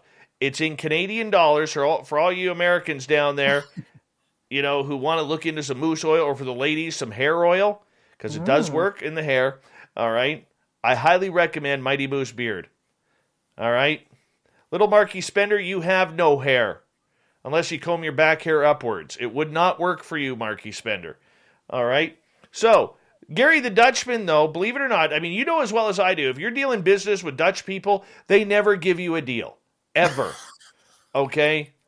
They are cheap. Like us Ukrainians, the Dutch are cheap. All right? But Gary the Dutchman is actually going to give you a deal if you use promo code SOR2019. Let me show you how it works. You just take the squirt bottle and you squeeze that up a little bit. All right, then you look Varla in the teeth, and then you grab this. What does it smell like? We all want to know that. Then we grab, just put a little bit like that in the hands. Right? That's it. And then you massage it into your hands gently, and then you just massage it into the beard. You massage it in. Oh, look how nice it looks. And it smells like the forest. It smells like the Great White North. Hold on, Merle's coming in. There's Merle. And there then what is. you do with the rest of it on your hands is you rub it into your hair. You massage What's it on into your hands. Yeah, it's getting weird. You know? You came just at the right time. Yeah. It's a weird time You to come in. massage it in. Hey, Very I'm doing a promo here. You massage it into your hair, and then you flick your hair back, and look how good it looks. Natural. Amazing. It's great. There's no chemicals in there. It's very good for you. And for the ladies or the men out there who actually want to use it for their head, guess what? It helps prevent split ends. That's a strong massage into your scalp. Exactly. A He's good got massage strong into your hands. scalp. All right. And hold on. Look at that, Merle. People are all excited to see you. Merle. You were highly anticipated. Yes. MightyMooseBeard.com. Tell Gary the Dutchman you want to use promo code SOR2019 and make it happen. Go there today. Merle. Dave, that's a strong shirt as well. You're like ready to go on tour with Eric Church. Yes. Yes. Or Nickelback, Dad Rock. Oh. Aw. Wow. I like Nickelback. I know. I kind of did too. That's Varla and I are Sure, going to a Nickelback concert. Yeah, we're old, so. I'll stand the door like I do at Starbucks. Mm-hmm. You like that one, eh? That's good. Wait in the parking lot. Yep. Look at filth there. Hashtag release the Merle. Yeah, Merle's here. Uh-huh. Mm-hmm. What are we talking about? I heard you talking about other teams. I heard you talking about clearing spirits, rival teams doing things to places. It sounded like dirty things. The lovely and talented Jennifer Yeah. Hawkins, who subscribed to this show, our channel, just a little while ago, says she loves my shirt, Merle. She loves my shirt. Maybe she loves my shirt, though. Let's Spaced see Out her Radio. shirt. Spaced What Out about Radio. Look at that. Just in the new, I'm going to tell you right now, in the new store, there will be a Merle shirt. Ooh. Is it the Merle approved one though, or is it the one like Dave? No, it's the Little Marquee Spender approved one. Oh boy. Uh-oh. Yeah. Yeah. Look at what Fap says. You dressed up for his Coldplay concert. He's wearing Chris Martin's shirt. No, he said you were. A hoodie? Yeah. Quickly, guys, thank you, Vinster, DB Cooper, Andrew, Elaine, Carla, Madison, Donna, Cedric, Chad, and Science Bob for the super chats. Here we go.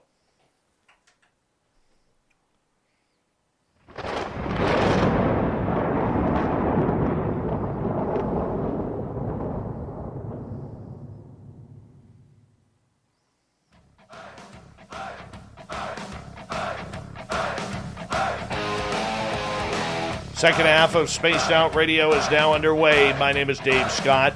Thank you so much for taking the time to join us. We really do appreciate earning your listening ears. We want to remind you that if you've missed portions of this show or others, check out our free archives by going to youtube.com/Spaced Out Radio. Just do me the favor. Hit that subscribe button. Our website is spacedoutradio.com, where we have a plethora of features for you, including rocking out to Bumblefoot and reading up on Captain Shirk's SOR Newswire. Follow us on Twitter at Spaced Out Radio and on Instagram at Spaced Out Radio Show. We continue on tonight with Ghosts of the Great White North. We've actually been joined by Merle now. He is off duty saving the lives of multitudes of animals, because that's what he does. And, you know, rescuing young elderly grandmothers from the shopping mall, because that's another thing that he does. This man wears a badge around his heart. Around his heart. And we're glad that he's here from the Paranormal Road Trippers and Ghosts of the Great White North, my great co-host for this show. And, of course, our special guest tonight is Varla Ventura. VarlaVentura.net is her website. You can find all of her books at every major bookstore across North America. Varla, Merle, welcome. Thank you. Hi, Dave. Now, Merle, do you want to tell everybody why you're late? I was working. That's why I'm late. I worked the late shift today. Did you get my voicemail? Which one? The one where No. I Merled you. I Merled you. I did not. I don't check ignored my that voice one. my voice messages. I don't either. But one day you will, and you'll eye roll me. But Merle, Varla, Merle, welcome. We're talking. Hi, nice to meet you. We're talking a little paranormal action here on this, and of course, Varla, we were right before the break. We were talking about what it's like to to see these paranormal teams go in and try to cross spirits over, even though the spirit may not want to go. I want to get into some of the weirder, spookier types of paranormal stories out there, because everybody has that really odd story that they can't explain. Out of all the paranormal stories you have heard, encountered yourself, or written about, is there one that really stands out to you? Me. Yeah, you're Varla. Yeah.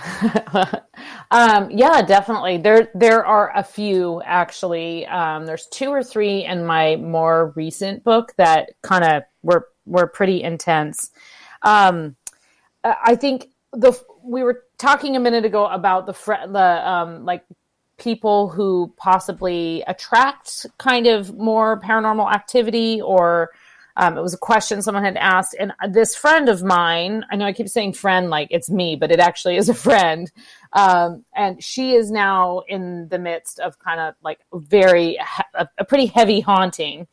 And she is a person that I have put her stories in my books since the beginning. And there have been a few, most of them are just like really cool, kind of like a lot of evidence and interesting kind of quirky things. But most recently, she's caught a couple of pretty terrifying things. Things started moving in her house, and she saw this like tall, creepy, kind of bent over guy. So some of her stories have definitely like really gotten my, pulse racing. But the freakiest story is something that actually is a little bit more, probably almost goes in the Sasquatch category. And that is the story of a friend of mine who has property in Northern California, and he was building a house. And so he was staying on the property while he was like clearing brush. And the story is in the book. It's called The Thing That Moans in the Woods, or The Incident at Indian Springs. And he basically had like grown up his whole life on this property, right? Like he bought the property next door to his grandparents' property.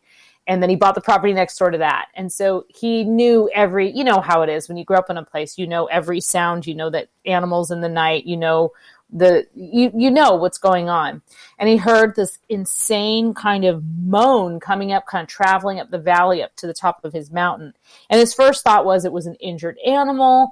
Then he thought, maybe it was like a donkey or like some kind of, animal that seemed a little out of place. But it was reverberating so much that actually things on his windowsill were rattling in this little kind of like shed that he was staying in. And he's a big guy. He's traveled around the world. He's had a lot of very kind of freaky paranormal experiences, but he's also a scientist. He's an archaeologist. So, he's not like easily intimidated.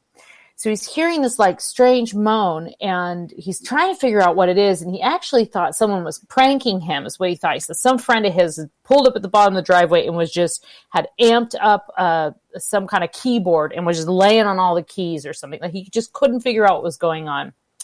And so then all of a sudden it just stopped. And when it stopped, there was no echo. And that freaked him out, because usually, especially in a canyon kind of situation, you have some kind of like echo and reverberation.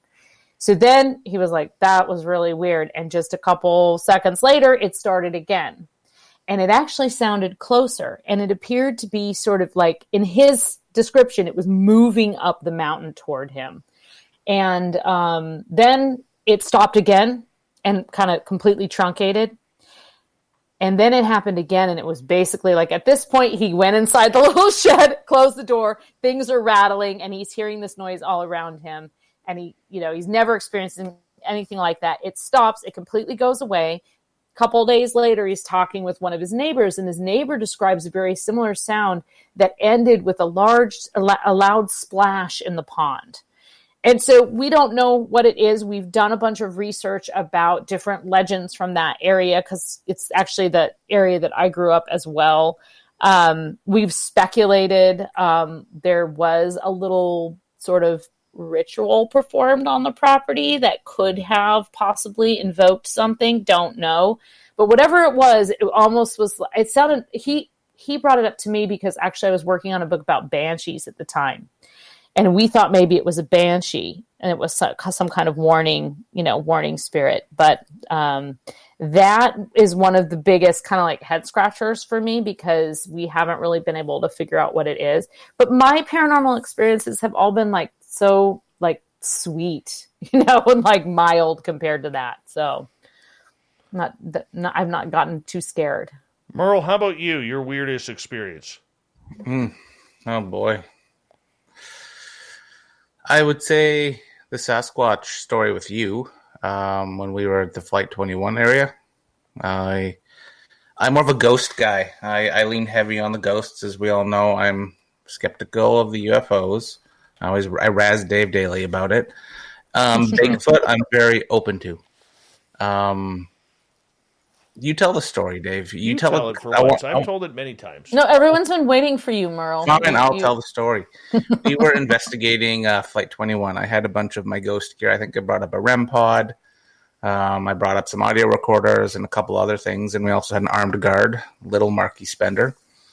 Bless his soul. And Dave and I had kind of split up. And I know the bush, too, very well. And I was following a trail. And I think we found some cougar droppings. No, that was the cougar droppings came the next time we were there. Okay, sorry, I have my stories squished together.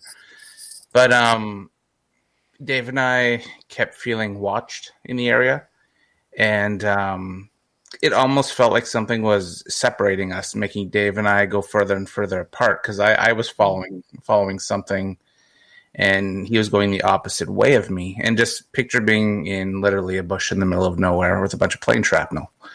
And all of a sudden, Dave and I both heard the whoopings. This is you. The growling, like a... Yeah. or do they call it like ninja calling? Is that what it is? Yeah. Or... Samurai chatter is what it's called. Okay. So we both heard that, and then we heard again, and it kept getting closer to us. And then I thought I saw something running in the bush, and that kind of freaked me out. So I pulled back a bit, and then we had Mark there, and yeah, that was weird because it was I couldn't explain what was going on, and I really tried to know my surroundings. And actually, another story, despite that one, I was hunting and like deer, and this is when I first started getting into Bigfoot, Sasquatch.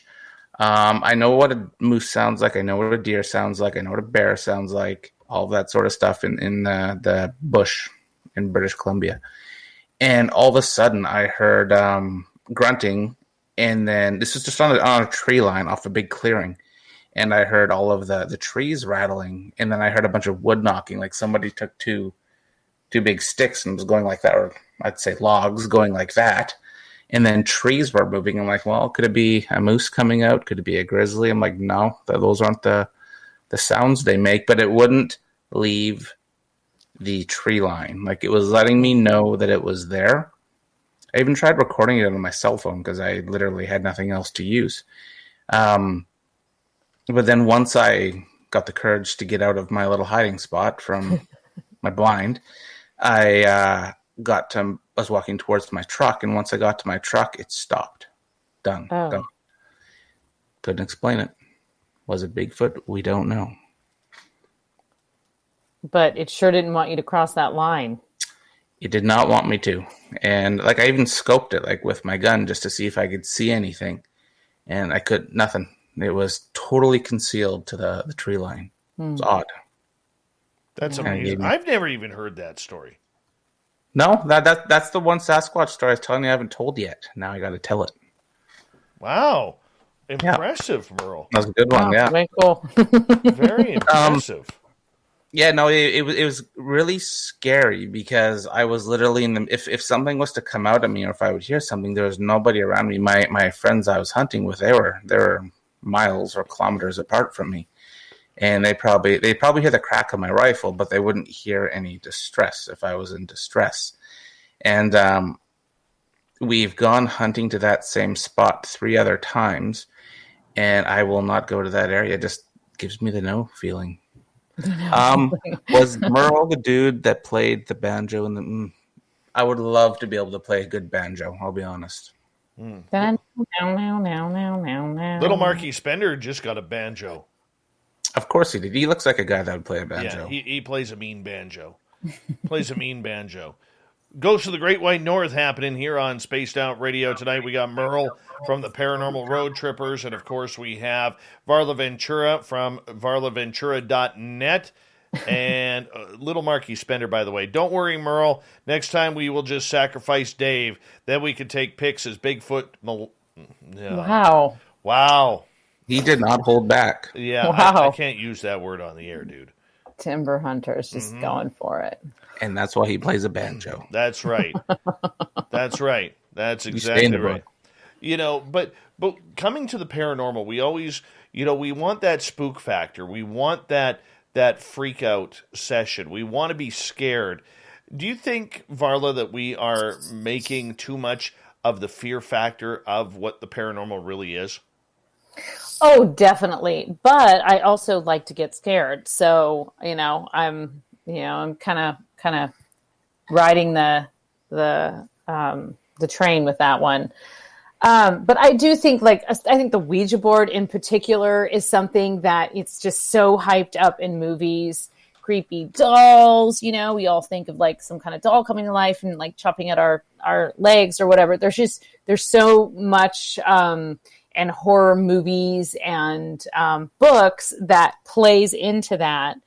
But for my own personal experience, like I just haven't been that scared. I haven't. I'm not like challenging someone to dress like a clown and come stand on my lawn, but like I'm definitely like I just haven't had a lot of threatening. I should say I probably have been like scared, but not like terrified, and I haven't been tormented or tortured or like, you know, really felt threatened. I have never felt threatened by any of my kind of paranormal experiences.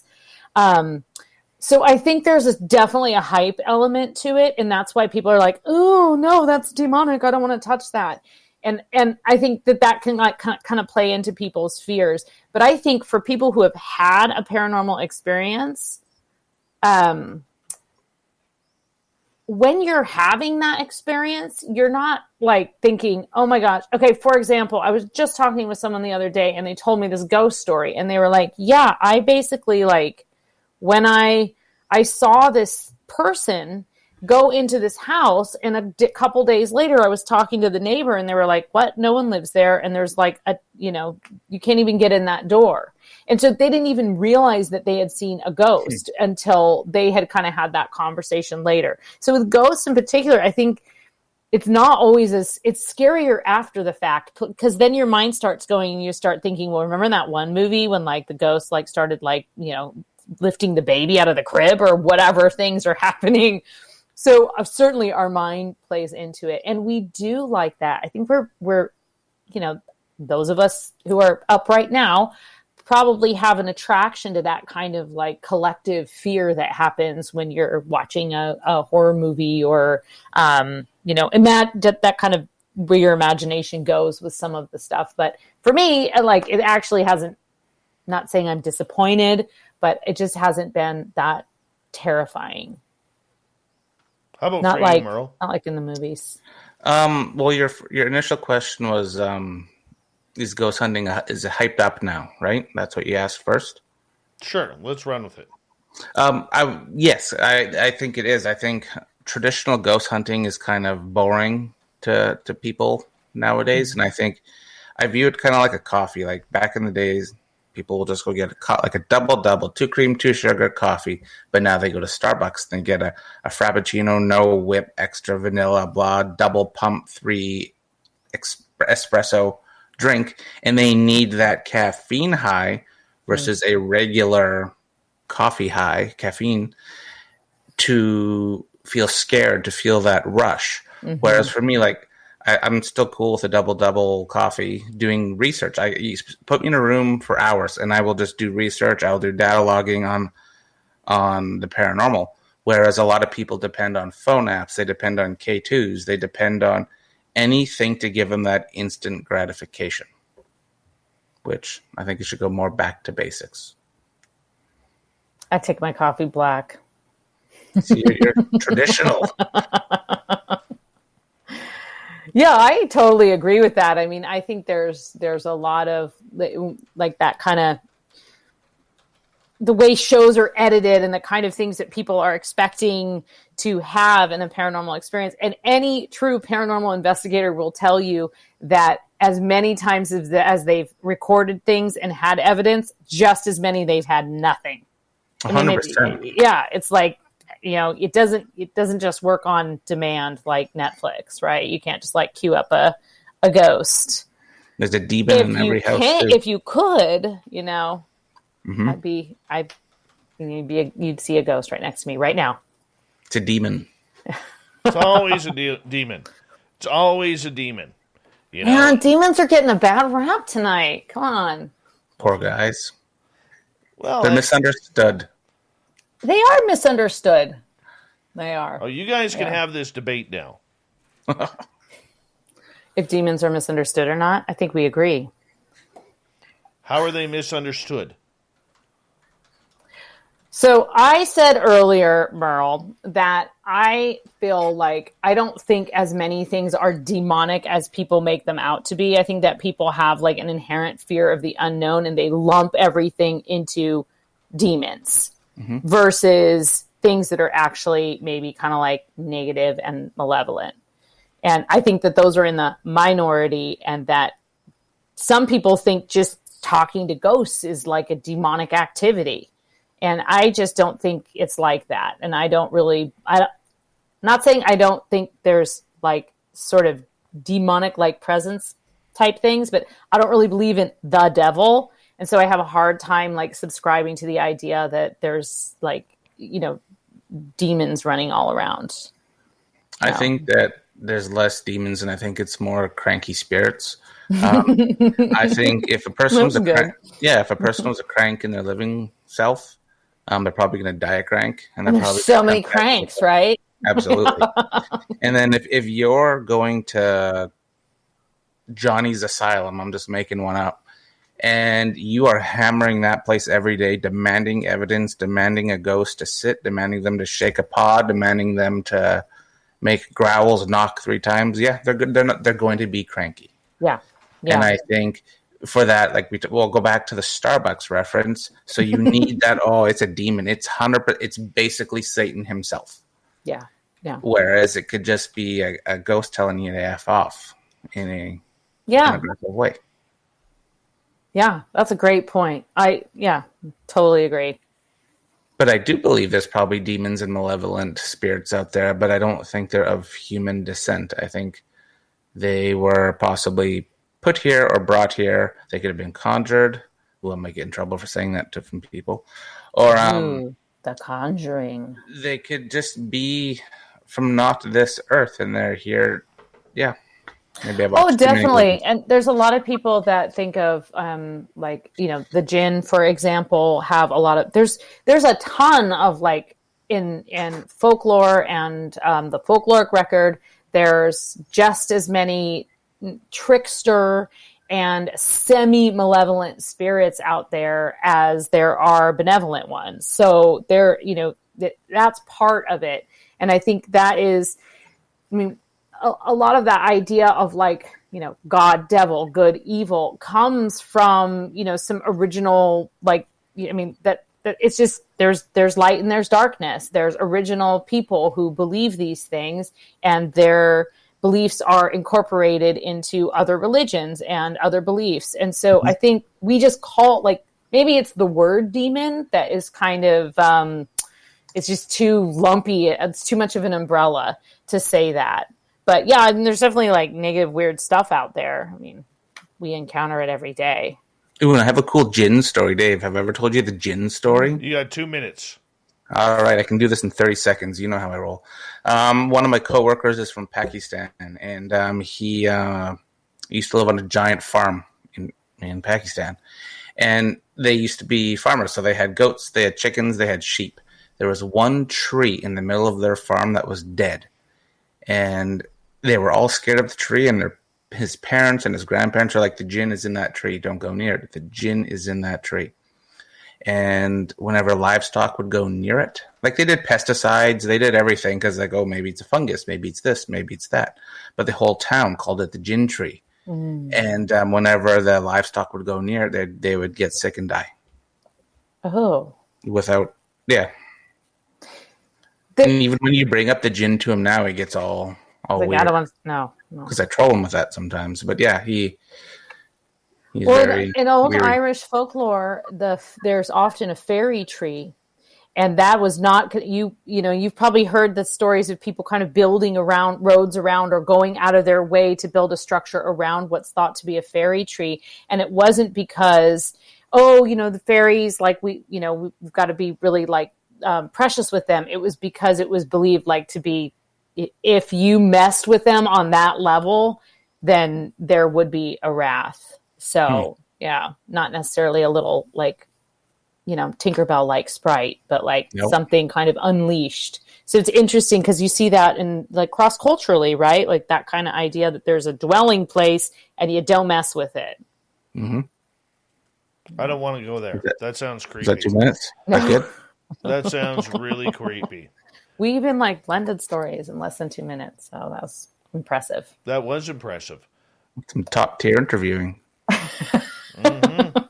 That's top tier Merle right there, everyone. Merle! Merle. Oh, wait, he's here, so we No, don't. no, need to now Oh, no, he does it. Yeah. top of the hour. All right. Can I do my job here for a quick sec? Do you mind? You're allowed. All right. Appreciate that. We got Merle from the Paranormal Road Trippers based out of Vancouver, British Columbia. And we got our special guest tonight, the lovely and talented Varla Ventura. Her website, varlaventura.net. We're going to continue on with the Paranormal Chatter on Ghosts of the Great White North, which continues in hour number 3 right after this on Spaced Out Radio.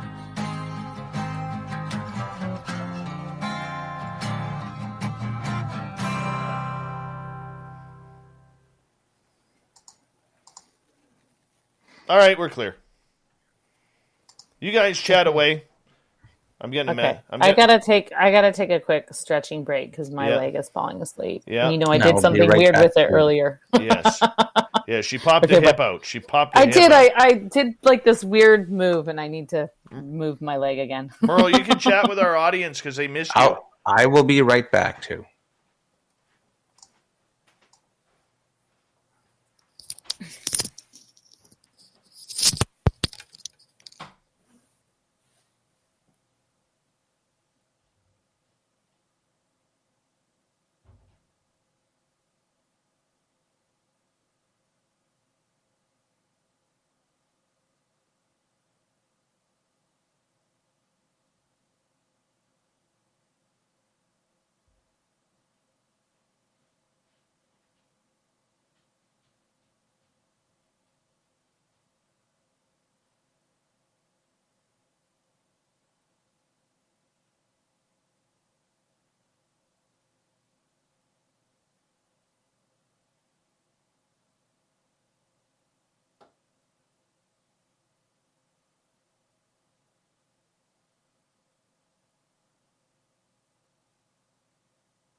I am back. The others are not. All right. Oh, good timing, Dave. Great timing. Hey, Merle. Yeah. Yeah. Super Merle. Super Merle. Do you want to go the distance? You feeling up to it? 11:30. 11:30, really? Yep. What are you, an old man? I work tomorrow morning. Wow. Oh, you did the night shift and the morning shift? Yep. Rough. I can't talk. My employers are listening. I'm kidding. Give me a raise. You deserve a raise. All right, fine. Fine. Be that way, Merle. Varla, how are you tonight? Yeah, good. I fed my cat. He was really happy. Oh, nice. Yeah. Kind of neglected him earlier. So. He's all good. He's gonna hate you for about 2 years now. Oh, he's just totally like aloof anyway. He just hates everyone. It's fine. He loves me. He hates everything else. So he's a cat. He's a cat. Yeah, he's just a cat. He's just being cat-like. Cats, they literally think they're lions. Like little house cats. Like they think in their little head. They are the king. Like a panther. His name is Victor, and we just, he's just the king. It's like, all right, you're the king. It's fine. You can be the king. You're soft. You're sweet. It's fine. I hear you. All right, Dave. Where are we going for the last half? I don't know. Grandmaster, how you doing? Good to have you join us. And we haven't had many audience questions from the chat room yet. So if you want to ask any questions, now is the time as we're going to the bottom of the hour with this subject. And then we'll get into the news and everything.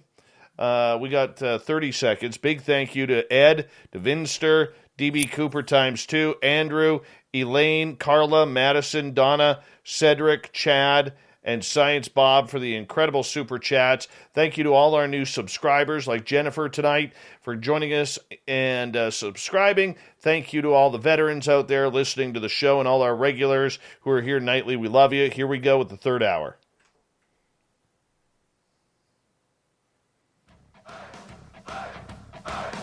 Would you like to connect with us? Head to spacedoutradio.com for all your latest show info. Now, back to Dave Scott and SOR. Here we are with the third and final hour of Spaced Out Radio tonight. My name is Dave Scott. Thank you so much for taking the time to join us. Really do appreciate earning your listening ears wherever you are on this beautiful planet we call Earth. Want to remind you that if you missed portions of this show or others, check out our free archives by going to youtube.com/Spaced Out Radio. Just do old Davey the favor, hit that subscribe button. Our website is spacedoutradio.com, where we have a plethora of features for you, including rocking out to Bumblefoot and reading up on Captain Shirk's SOR Newswire. Follow us on Twitter at Spaced Out Radio and on Instagram at Spaced Out Radio Show. We got to get to the Desert Clam as he sets the password for tonight in the SOR Space Travelers Club. Haldeutics. Haldeutics is your password. Use it wisely, Space Travelers, as the Clam sets the password each and every night right here on Spaced Out Radio. Our website is spacedoutradio.com, where we have a plethora of features for you. Once again, check us out all over social media. We got Ghosts of the Great White North until the bottom of the hour. We are joined by Merle from Vancouver, British Columbia. He is with the Paranormal Road Trippers. And, of course, our special guest tonight, Varla Ventura, cryptid and paranormal author. You can find all of her books right across North America in every major bookstore. And we absolutely love it when she is here. Varla, Merle, welcome back. Thank you, Dave. Good to have you. Good to have you here. All right, let's get to a question from Sinister Vax.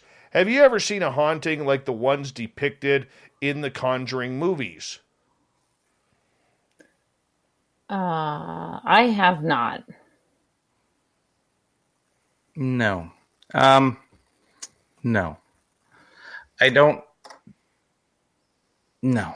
I've experienced hauntings that have scared the crap out of me. I've been choked. I was choked at a house in Merritt, British Columbia. The time that this happened was I didn't really, in my little brain, I figured I control my surroundings, but clearly my lesson learned that night is I don't. We were investigating that night, and I was maybe being a little too forward, trying to get conversation going with a ghost. And I don't think they liked my tone. And I think I jokingly said, if there's anyone there, can you touch one of us? Can you, as soon as I said that, right on here. And at that moment, I had a bit of a reality check of maybe I should check my tone sometimes. And we all learn, we've all done it. And then I ran outside, got some air, and proceeded to vomit because I didn't know how to take that. Yeah, that's scary. That is totally scary. Merle, what does it feel like when that happens? Well, it feels like you're being choked, but like the kicker of it is you can't see, you feel the hand. You can definitely feel somebody's hand on you. For me, it wasn't cold. It just felt like a person's hand.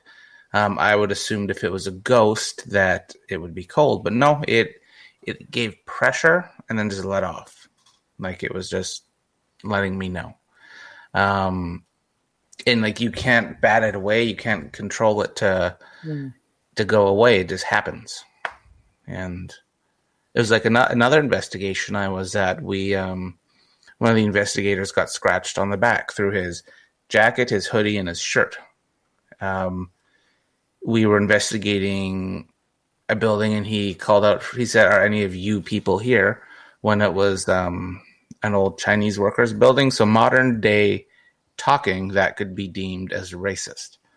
But that was not the intent. It was just talking, and all of a sudden, I wish I had a proximity sensor that could at that time to check the temperatures, because the temperatures went way down, like stereotypical. Oh, it gets cold, there's a ghost around. And then he's like, oh man, I'm walking through cobwebs.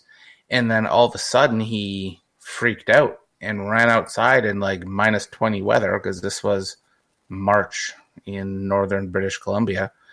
And you could see the scratches on his back raising when he pulled all his shirt off in the street there.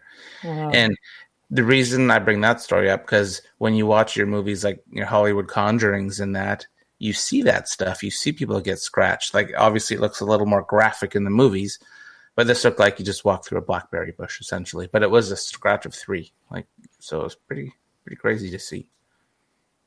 That is intense. That is intense. All right. Vinny is asking, if there are multiple universes, then what's the thing that they are all in called? The spirits, I'm going to assume he means by they. Where are they? Who are they? That's the great question, right? That's the big unknown. Is it a parallel dimension that we occasionally get peeks into? Is it a complete other world that, some people have access to? Is it something that's just invisible and around us all the time, and there's just certain times and people and experiences and moments that come together and we can see those things? And I think that's, who knows? I don't know. I don't know what it is exactly. I mean, I have my theories, of course, but I mean, that's part of the whole point of wanting to investigate and try and find these answers, because we're looking at something that is relatively, even though people have been investigating for, hundreds of years, investigating ghosts, there's still more to find out. There's still no real answers. And I think like that's kind of the crux of the whole spiritualist movement, was to try and make contact with ghosts in order to get messages from the dead and have like this kind of ongoing communication, and the belief that the dead were still around because they had messages. And I think that even some modern day ghost hunting still practices some aspects of that, and trying to find out what is the message here. Like, why are you trapped in this place? And especially if you're doing like a situation where you're investigating because someone's called you to your property or something like that, and they want you to be there and kind of investigate that and help them because they're unhappy with it, or it's making their, it's tormenting the family or, whatever. But I don't know what the thing that they're all in is called. Do you, Merle? I don't know. I won't even pretend to know or come up with an answer. I can't answer that one. All right, Nikki is Should asking. we name it? We could name it. Let's call it tonight. Varla Ventura Town. Ventura Boulevard. But that's what we're doing. That's what we're doing. We're researching and we're collecting data, and we're trying all these out of the box or out of the big picture experiments to try and figure out. That's like holy grail evidence of what we want to know. We don't know. We don't know the reasons. All right, Nikki is asking, have either of you been hit on the body by a spirit or some other paranormal being? Yeah, I've definitely. I know you have, Merle, just based on your choking story. Yeah, I have. I have been I've been hit, like not like punched or anything, but I've been tapped on the forehead, tapped on the back. My hair has been tugged. I felt something brush by me. I felt something press against me. I felt things sit next to me. Depression on the bed, like that whole. So I have had physical contacts. Yeah. I've been pinched once, right on the collarbone. Ooh. Oh, wow. It was weird. That's noticeable too. Yeah, it left a red mark, probably about half an inch. That was weird. I'd never experienced that. Casual Conversations is asking, any activity that has ever gotten out of control or either of you have brought home? Not me. No, I've never been at it. Other than that one Ouija experience that kind of got a little weird when I was a teenager, I've never really had a situation which I felt out of control or threatened, or that I brought anything residual home with me. I also take precautions to make sure that doesn't happen. So I 100% have had things that I think that's like my thing. I often do bring home spirits from investigations, but the thing is I do my safety stuff that I feel has me guarded and safe, but clearly maybe they don't work. Or maybe I just have something about me where they follow me home. But there are times, like I salt all my doorways, I salt all my windows, I sage, I Palo Santo, I meditate, I do everything. I have crystals on all of my windowsills, and still they sometimes get in. Mm-hmm. I often have a Métis elder come bless. Well, he used to come bless my house and flush everything out. I have another psychic that I use, and she has come and blessed and flushed everything out of my house. I try to figure out why. This is one of my ultimate questions of the paranormal is why do I always get followed? What do I do to attract it? It's scary because you'll be getting ready for bed and you'll hear things move in your living room, or you'll hear growls in your house, or you'll hear like a hello and things like that. And I don't like to poop where I eat, so to speak. I like to go investigate elsewhere and help the things away from my house. Merle, has that happened to you different, like throughout your life at different places, or is it a particular house that like you bring things back to? And different places. It's like a beacon, and it's one thing I'm really trying to figure out so I can prevent it or at least control it. Mm-hmm. All right, let's move on to Cedric's question. Is it possible people on the street talking to themselves could actually be talking to spirits in the Akashic records? Yeah, I mean, there's that's not a singular theory. I mean, I've heard other people talking about the idea of some of the like extreme mental illness, or people who have extreme PTSD and they go into this other kind of realm where they're having conversations, they're talking to themselves on the street, they're schizophrenic. And that's certainly, I mean, that's a theory that used to actually be attributed not necessarily at the Akashic record specifically, but that people who were touched actually were in touch with the spirit world. And I think even at the Oracle at Delphi, that person probably by today's standards would probably have been, certainly 100 years ago, would have been institutionalized. So, yeah, I mean, that's definitely a good reminder to just be compassionate when you see somebody talking to themselves on the street, because, you don't really know. How about you, Merle? What do you think? It could be possible, but there's also a variety of environmental surroundings of why they could be talking to themselves, be it schizophrenia, drugs. They could be communicating with someone. It's just something you'd want to really investigate before you pull the trigger on saying that that's who they're talking to. All right. B. Hoff is asking, do you think your past loved ones can see you doing things? I remember somebody asking me that, like, can my dead grandpa see me shower? Actually, someone once, I was on a show and asked I think it was Rosemary Ellen Guiley. Someone asked her that, and she was just like, ghosts are just doing their thing, and they're not particularly concerned with if you're, going to the bathroom. But I mean, we don't know. I mean, I don't think you need to worry about it. But like voyeur ghosts, probably there's voyeur some ghosts. there. Let's be honest. But can they see things you're doing? Oh, probably. But I think they'll be how they were, and like if Aunt Edna died, she's not going to come in your bedroom and see what you're doing in there.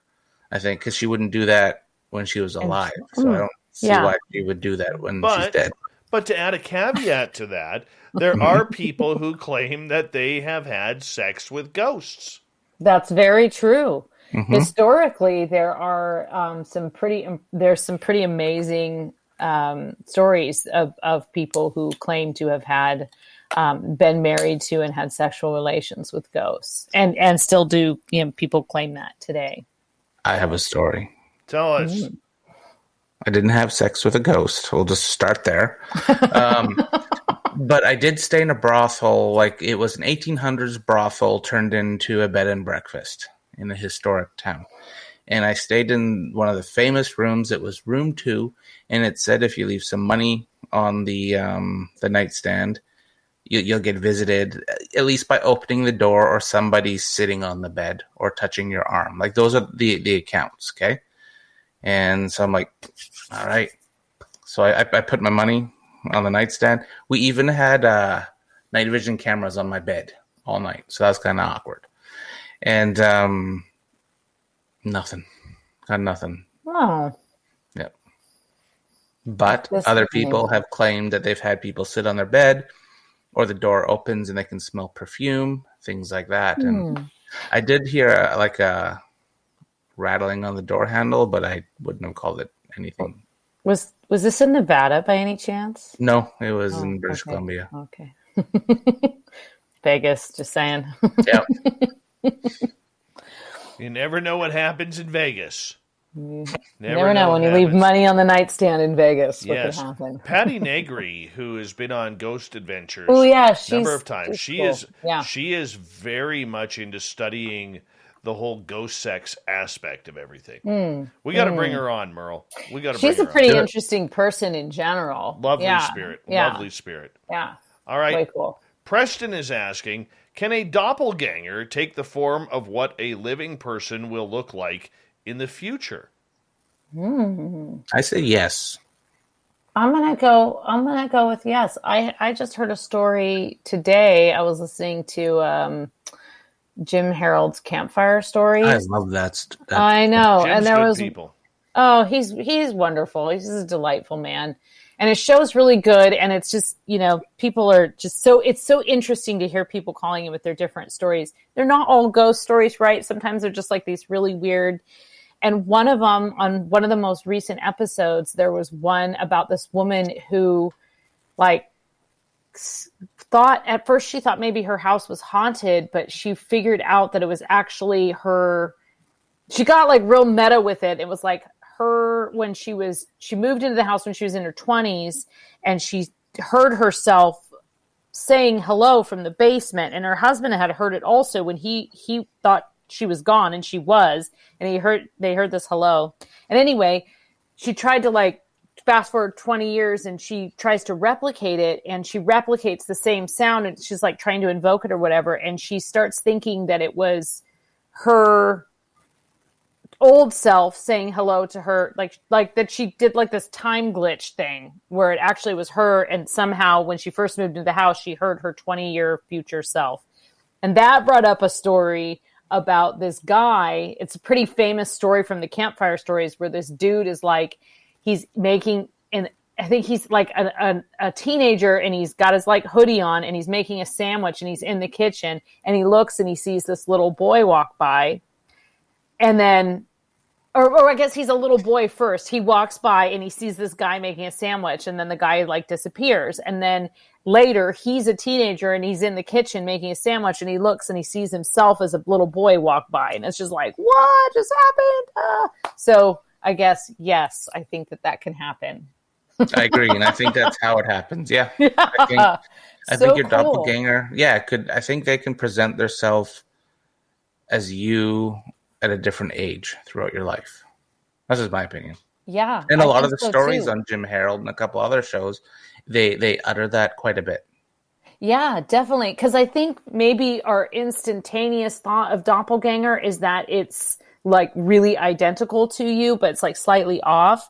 But I think that the broader definition really brings up that idea that it's like can totally be a different version of you, but it's actually not you, but it is you. And yeah.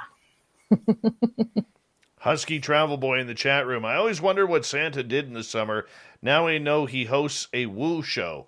Thank you. Thank you. I will take that. We've only got about 3.5 minutes left before we have to say goodnight to both of you here on Ghosts of the Great White North. And for both of you, as we move forward in ghost hunting, as summer comes along, there's a lot of tourism stuff going on. A lot of people, as things open up, are going to be heading on out. Varla, what's your advice to people who want to go check out ghost hunting? Oh, I just be respectful. I think you can kind of tell, like there's always a full spectrum. I like ghost tours because I learned so much about the history or the backstory of a place, but to actually do an investigation, you just have to make sure you're going, if you've never done it before, go with someone who has, because you're just going to have a better experience. You're just going to kind of, you just know what to do. Or, just if you're going to go wandering around cemeteries at night, just, be respectful and don't paint over things and, graffiti things. Yes. I don't know if you heard Merle, but I told Varla the story. I heard that. Yeah. Yep, I heard that. Yeah. How about for you, Merle? Be respectful. Like I'll utter the same word. Shop yourself around, investigate the if you want to join a paranormal team or get involved with this stuff, shop around to the different teams, go on ride-alongs with all the other teams to see what team fits best for you. There are scientific teams, there's spiritual teams, there's ghost adventure mimicking teams. There's tons of them. My advice would be find a team that's grounded and is in it for the research and not, as Dave says, the woo factor. You want a research team versus a team that's just going to be disrespectful and ruin it for everyone else. Yeah, totally. And I will throw a caveat in there to what Merle said. There are pretty much zero scientific teams out there in the paranormal. Zero. Very few. Maybe 1 to 3 in North America. That's it. So if somebody tells you they're doing science, the chances of them actually doing science are slim to none. Correct it and say they're doing research. Exactly. With about a minute to go, Varla, where can everybody find your books and your website? VarlaVentura.net. You can visit me there. I've got some swag. Not as cool as this t-shirt. But yeah, just visit me there, and then go over and buy yourself a Spaced Out Radio t-shirt too while you're at it. And then we can be twins. We can be doppelgangers. Total doppelgangers. And how about you, Merle? How can people get a hold of you? Instagram. The Paranormal Road Trippers are very active on that, and that'll be your best bet to reach us. Or you can reach us on Facebook at the Paranormal Road Trippers as well. Wonderful. Well, this one's been a slice. Merle, I'm really glad you were able to make it in, man. Really glad. I tried to be sooner, but I did the best I could. Well, and hey, I'm here. Hey, at least you showed up. You manned up. You came in strong. You know what? It was a good one. Varla, always a pleasure. And Thank you. I'm very proud that you're going to be joining us once a month here on Spaced Out Radio, Awesome. talking all things weird and cryptid. And I know you're going to want to try and bring in some of your friends as well to Freaky fans. Yes. You guys hold on. We're going to say, go to commercial here. Hello, Barther, by the way. Coming up next, we have the SOR Newswire. We have the Thought of the Dave. Stay tuned. Spaced Out Radio continues right after this.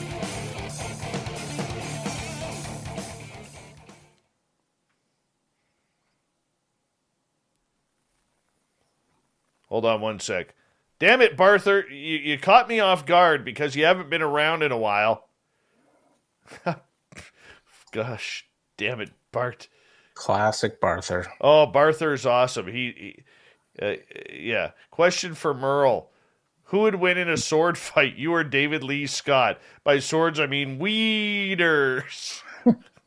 Not going to happen, by the way, but thank you, Barther. Appreciate that. So mature. Yes. Barther is actually a great human. He really is a great human, and honestly, like your chat, the people are so nice to each other, and like they're really funny and snarky and stuff, but they're not like rude, and I don't know. It's great. Of course, I haven't read everything here because I can't like keep up with chat and talk. I can't text and walk at the same time. Yes. Jenny, it's okay with Husky. Trust me on that one, please. It's okay. Not only is he Santa in the summer, he tunes all of Nickelback's guitars in festival season. Just to let you know, whenever is that what he said? I think I'm the lady. Look, I have lots of unframed things. Is that awesome? Is that what he said? He's talking about my frames on the wall. Everybody thinks that's weird, but I like it. So. Why do you have frames that don't have I just like it. I think it looks cool. It's cool to have like an empty frame, like a weird there's a frame on the wall. There's no picture in it. How weird. I like it. And then you can screw with people. You'd be like, yeah, there's a picture in there. There's totally a picture there. You don't see it? Mm-hmm. I hear you. Well, that was a fun show. Varla, I will get I'll get a hold of you. Yeah. Just call me tomorrow or whenever. Let me just pull up my calendar right now here. Hold on. Let me go to July. Do you want to do... let's see here. You want a Thursday, right? It's not... Sure. Well, what do you prefer? You said you like Thursdays. I do like Thursdays.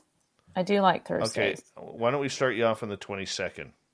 That is not possible. That's like the one Thursday I can't. Actually, I can't do the last. I cannot do the 15th or the 22nd. You want to go the 8th? July? Yeah.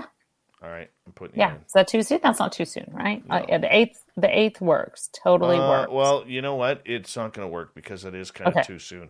So we can do a non-Thursday that. So why don't you just call me, Dave, and we'll pull our calendars up and we'll figure it out. But all right, or unless you want to do it right now, I don't know how much time you have. Unless you want to start in August, I could start in August. I could come a different non-Thursday in July. It's just there's that week from the 14th. Actually, wait, hold on. I can do the 22nd. Can you? I think so. Yeah. Okay. Yeah. Well, wait, hold on. I am pretty sure I can do the 22nd. Can I get back to you tomorrow? My mom is going to be here and she's leaving that day. And I'm pretty sure her flight is early enough that it's not going to interfere with, it's like 11 for me when the show starts. So let's put me down, and then I will confirm with you tomorrow. I need to look up her flight info, and I'm not going to waste your time doing that right now. All right. Perfect. Okay. All right, guys. Cool. Merle, thanks for hopping in. I'm happy I was able to. Nice to meet you, Merle. Nice to meet you too. Yeah. Merle, we'll talk tomorrow. Merle. We got business to talk about. All right. All right. How do we do this? You just kick us out? I'm just going to go like this. See ya. Bye. Au revoir. See you, Merle. Bye, Dave.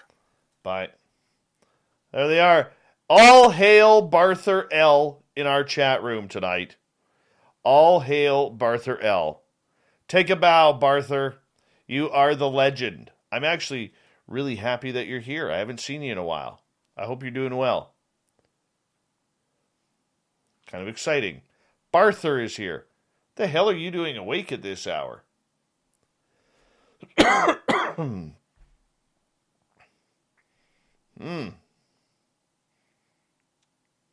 it, that's good stuff. The Barther's back. About time. About time.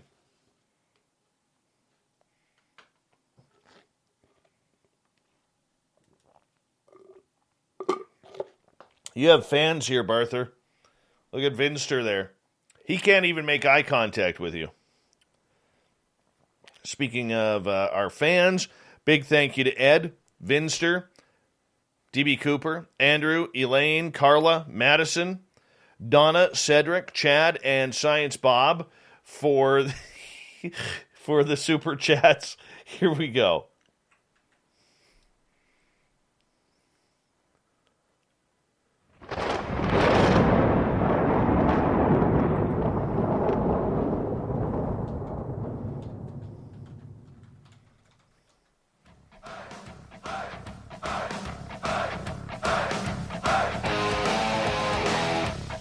We've rounded third. We're heading for home tonight on Spaced Out Radio. My name is Dave Scott. Thank you so much for taking the time to join us. Really do appreciate earning your listening ears. Want to send you a reminder that if you've missed most of this show or others, check out our free archives by going to youtube.com/Spaced Out Radio. Just do me the favor, hit that subscribe button. Our website is spacedoutradio.com, where we have a plethora of features for you, including rocking out to Bumblefoot and reading up on Captain Shirk's SOR Newswire. Follow us on Twitter at Spaced Out Radio, Instagram at Spaced Out Radio Show. Speaking of the news,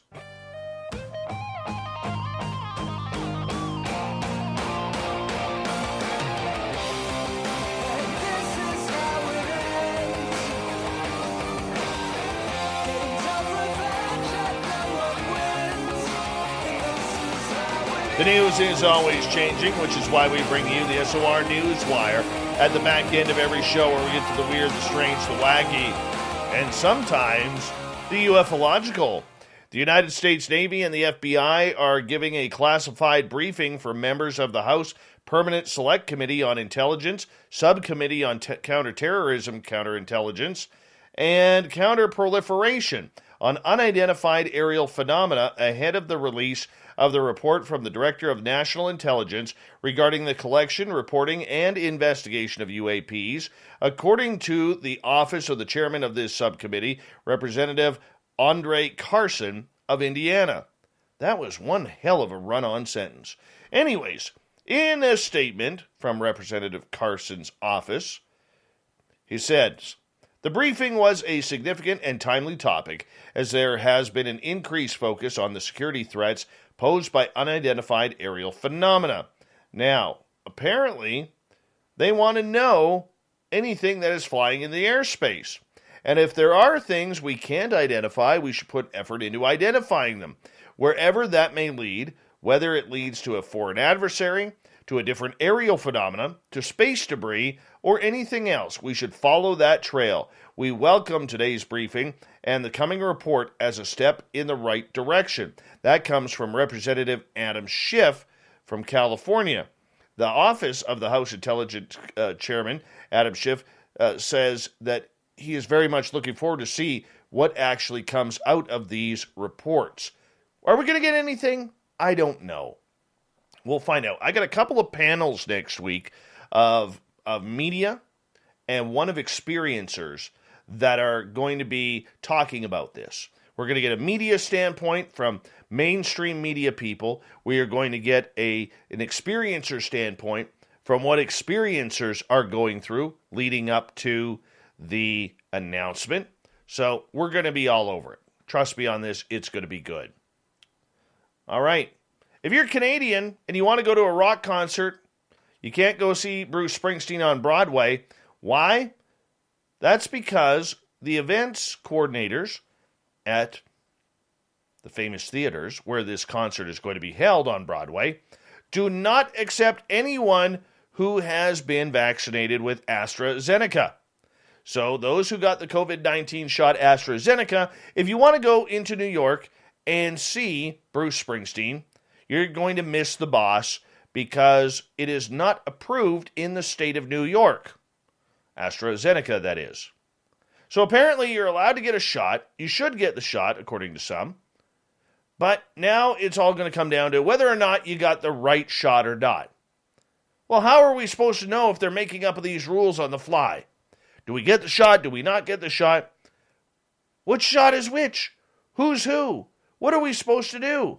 So if you're planning to go to New York, you live in Canada or anywhere else in the world, but you haven't got one of the listed shots, and I don't have that list, okay, you're not getting in. Plain and simple.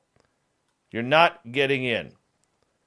There's going to be a lot of falsified shot documents. I mean, we're going to have to carry like 5 or 6 now. I mean, this is like going to be carrying back like a teenager when you had the fake ID. That's what we're going to have to do now in order to get into a simple rock concert. Ridiculous.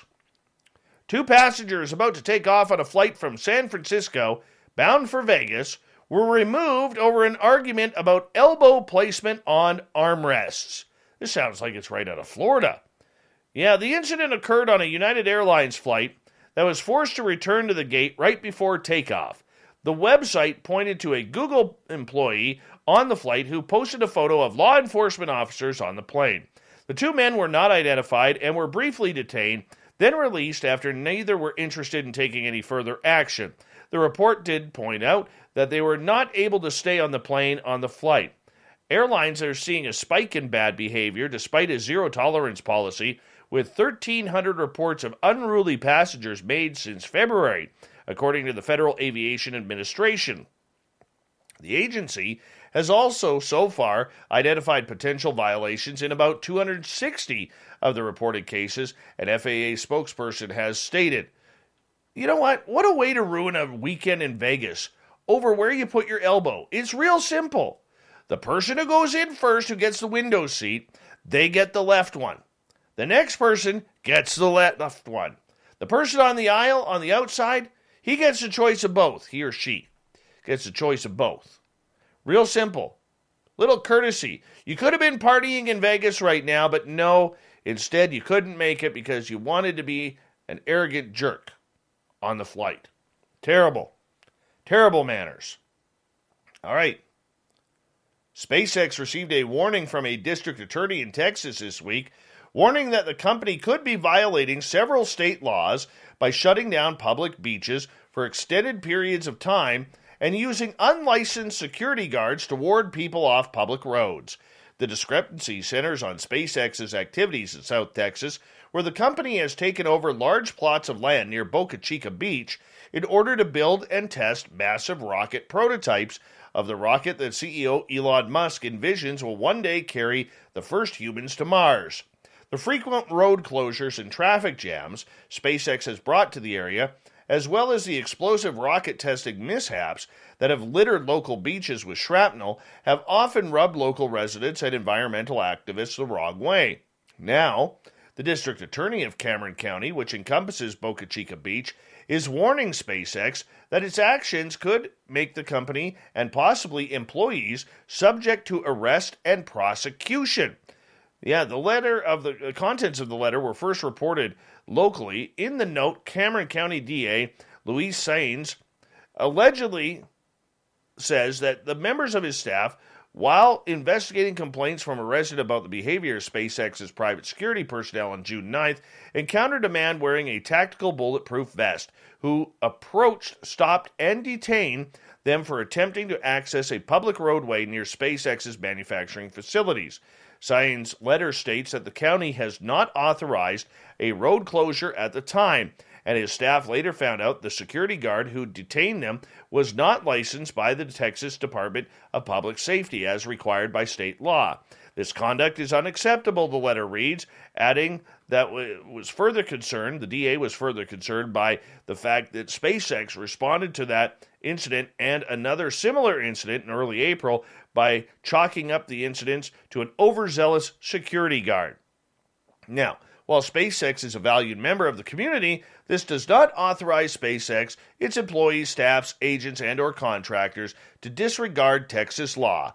Also, be advised, if this conduct were to happen again, not only could the individual SpaceX employee, contractor, agent be subject to arrest and prosecution, but as a Texas business entity, SpaceX could be prosecuted as well. SpaceX, of course, not talking about this, and here Elon Musk wants to build his own city right there. I wonder if he's going to have a location change. Hey, Elon, come back to Canada. You're a citizen here. We'll figure it out. We got lots of room. Lots of room. Come on here. New York residents evidently are taking the state's move to legalize marijuana to heart. Yeah, on the night of June 1st, a stretch of sidewalk on 8th Avenue in Brooklyn became the site of a human feeding frenzy as pedestrians rushed to seize handfuls of alleged weed that had seemingly fallen from the sky. In actuality, a trash bag filled with the drug has been thrown from the rooftop of a nearby building after a drug deal went south, forcing the dealer to jettison his merchandise, according to NYPD.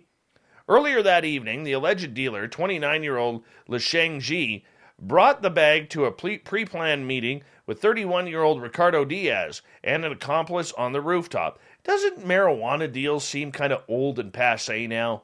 Like, haven't we moved on? Pot's not a real drug. Anyways, while Z had intended to sell them its contents, 19 pounds of the hippie lettuce, for about 20 grand, they apparently had other ideas in what an NYPD spokesman characterized as an attempted robbery. Diaz and his accomplice pulled a gun on Z before punching and kicking him. In response, Z threw the bag off the rooftop, raining the alleged devil's lettuce on the sidewalk below. 3 pedestrians then rushed over, picked up some of it, and fled the scene. Yep, looks like pretty good stuff, too. What I know. I don't even smoke the stuff. Anyways, in footage released by the NYPD, the pedestrians appear to be wearing light-colored hoodies. One eventually snatches the bag and runs off with it, seemingly ducking his head as he passes a security camera. Z suffered lacerations to the face and bruises about his body and was taken to a nearby hospital. He was arrested and charged with drug possession after police found him in possession of ketamine. This guy just can't get away from this stuff. While Diaz, his accomplice, managed to flee the scene in a black BMW, Diaz fell down a flight of stairs on his way out of the building, injuring his knee and evidently impairing his ability to escape. Bad knee, beat up somebody, now you're off to jail over pot? Oh, terrible. Firefighters in Nevada conducted an unusual rescue when a teenager who found herself locked out of her home, tried to climb down through the chimney and became stuck. The Henderson Fire Department said on a Facebook post that the 18-year-old found herself locked out of her single-story home and attempted to climb through the chimney. The girl got stuck just above the flue, the department said. Firefighters used a rope system to pull the teenager to safety in a rescue that took about 30 minutes. The department said she was not injured. Well, good to see that she was being pretty smart there. Authorities in Manitoba said a white snake that was on the loose for multiple days has been safely captured and is now receiving the proper care, because here it went again on its own, going down the only road it's ever known. Like a reptile, it was born to slither alone, and it made up its mind It wasn't wasting any more time. It needed to get caught. The snake was first spotted in the Fort Rouge area of Winnipeg on Saturday and was photographed by Bruno Martins, who spotted the reptile slithering next to his home. Police said it took about 2 days of searching before they were able to capture the snake about 650 feet from where it was first spotted. The white snake, and David Coverdale, is believed to be a non-venomous corn snake with unusual coloring. Jonas Watson, a veterinarian with Grant Park Animal Hospital, said the animal was treated for a small lesion on its side. The snake was surprisingly healthy and in very good spirits. A friendly snake, obviously an animal that's been handled by someone for a long time, and was a very easy patient for us. The snake was originally estimated by Winnipeg police to be about 8 feet long, but by the time rescuers found it, it lost 5 feet. It was only about 3 feet. It was about 40 inches or so large for pretty large for a corn snake apparently, but not the best public was concerned over the last couple of days. The animal is believed to be an escaped pet. We presume that this was somebody's pet that had gotten loose somehow, Watson said. There was a chance that someone set it free, but it looked like an animal that had been reasonably cared for. The city of Winnipeg said the snake is being held as a stray pet, and a new home will be found for the serpent if no owners come forward to claim it. And finally tonight, Barther is going to love this one. Imagine what it would be like to live life without a butthole. Yep, I went there. Totally went there. Yeah, imagine that. What would it be like if you were born without the exit point? Well, let's find out why we're going here. Dora is a little black and brown tortoiseshell kitten from Toronto who was born sometime in April, but she has one little problem. She can't poop. No butthole there. At least she was born without one, and as you may be aware, having an anus is kind of important for some pretty basic bodily functions. The rescued kitten was being taken care of at the Annex Cat Rescue in Toronto. Her caretakers soon noticed that there was something concerning about this little kitten. And what was that? According to program director Jacqueline Chan, it was not unusual for rescue kittens to initially refuse to poop. Normally that would be something that wouldn't be super uncommon and something that there are medical treatments for. But Dora's condition continued, and though on June 9th, they still hadn't seen her poo, so they took her to the vet. Probably expected to be handed some laxatives or something, but no, the doctor looked a little perplexed because there was no sphincter on the back end of this kitty. When the veterinarian was examining her, looking for the anus to take a rectal temperature, she turned to me and said, "Jacqueline, I don't think this kitten has an anus." And indeed, where there should have been a butthole, there was nothing. Chen was flabbergasted. Yeah, it was a first for all of us. It's not something that we've seen at the clinic, and it's not something that Annex Cat Rescue has seen in 25 years. So it's honestly a small miracle that Dora even survived the first 8 weeks of life without dropping a deuce. Passing a bowel movement is kind of important. For example, going just 3 days without pooping can be dangerous to a human. It was clear that urgent measures were needed to save Dora's life. Yeah, so they brought out the Black & Decker drill. No, I'm teasing on that. The good news was they were able to cut it on open, graft her an anus of her very own. She has the nicest kitten butt in town now. Kind of looks like Cardi B. The bad news is that this kind of unusual surgery was expensive, too expensive for the rescue to afford. Come on, veterinarian, you're making a ton of dough. Chip in here. Do your part. The charity set a goal of $5,300 that they now want you to go on Canada Helps to get this done. All right? Yeah. Canada Helps, that is, if you're a cat fan. That would get Dora a new butthole, remove the painful and life-threatening amount of fecal matter that's built up in her colon, reroute her intestines, and fix an internal tear. To the charity's surprise, they didn't meet that goal. No, they didn't meet it at all. They absolutely crushed it. Over $10,000 was donated to get little Dora the butthole she deserved.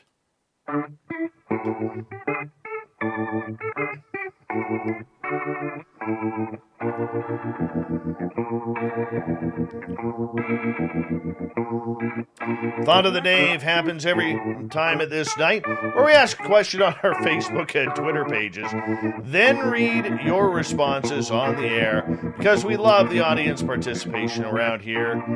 Today's Thought of the Dave is as followed. If you were given $1 million to work on the paranormal, cryptids, or UFOs, what would you do with it? Craig, pay Dr. Stephen Greer to go away.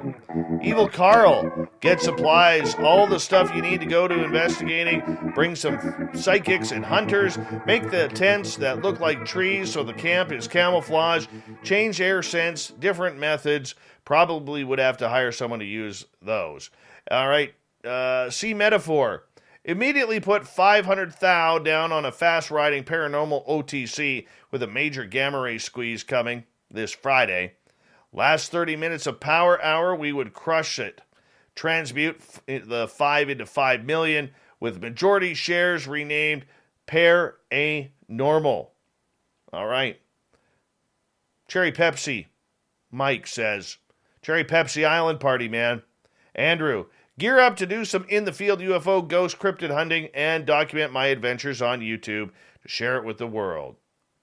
All right, moving on. Graham, build 20 full-scale alien creatures in a museum of paranormal cryptid UFO and an archive of reports of sightings on a 3D computer with a 3D headset. Well, that's always good. Ozzy, sister, research the relationship between the paranormal and dogs with their natural survival instincts. What paranormal entities do dogs warm to or dislike? Marilyn, donate it to Dog Meat Trade, and I will do... What is this?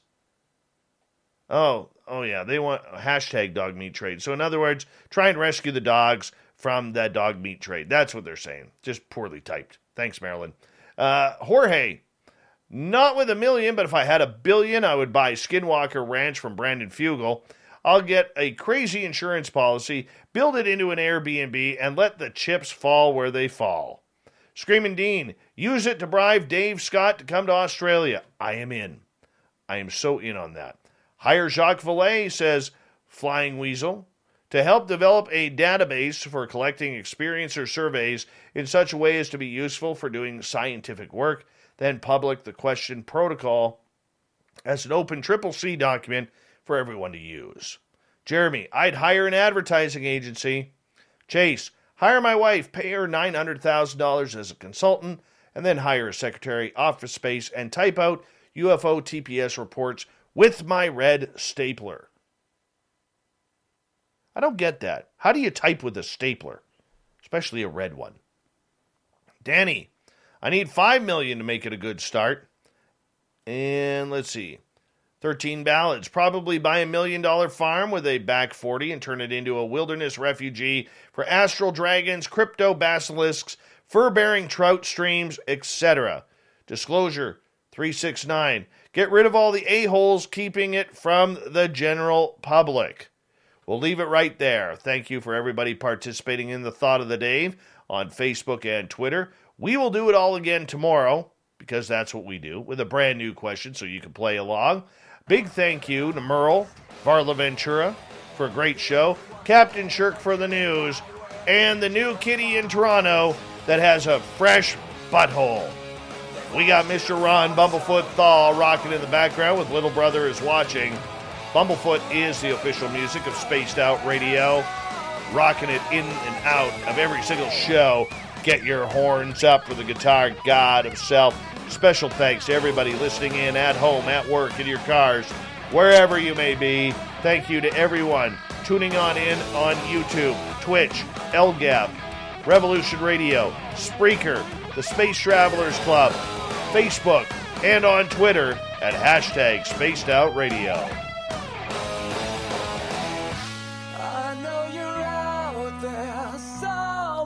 Remember, this show is copyright by Spaced Out Radio and SOR Media Ventures Limited.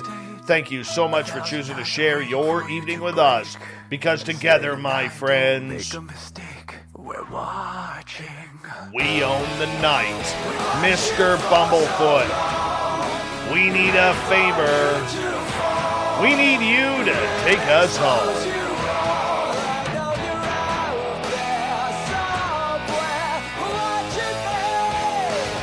Yes, the Woo Train has stopped for the night.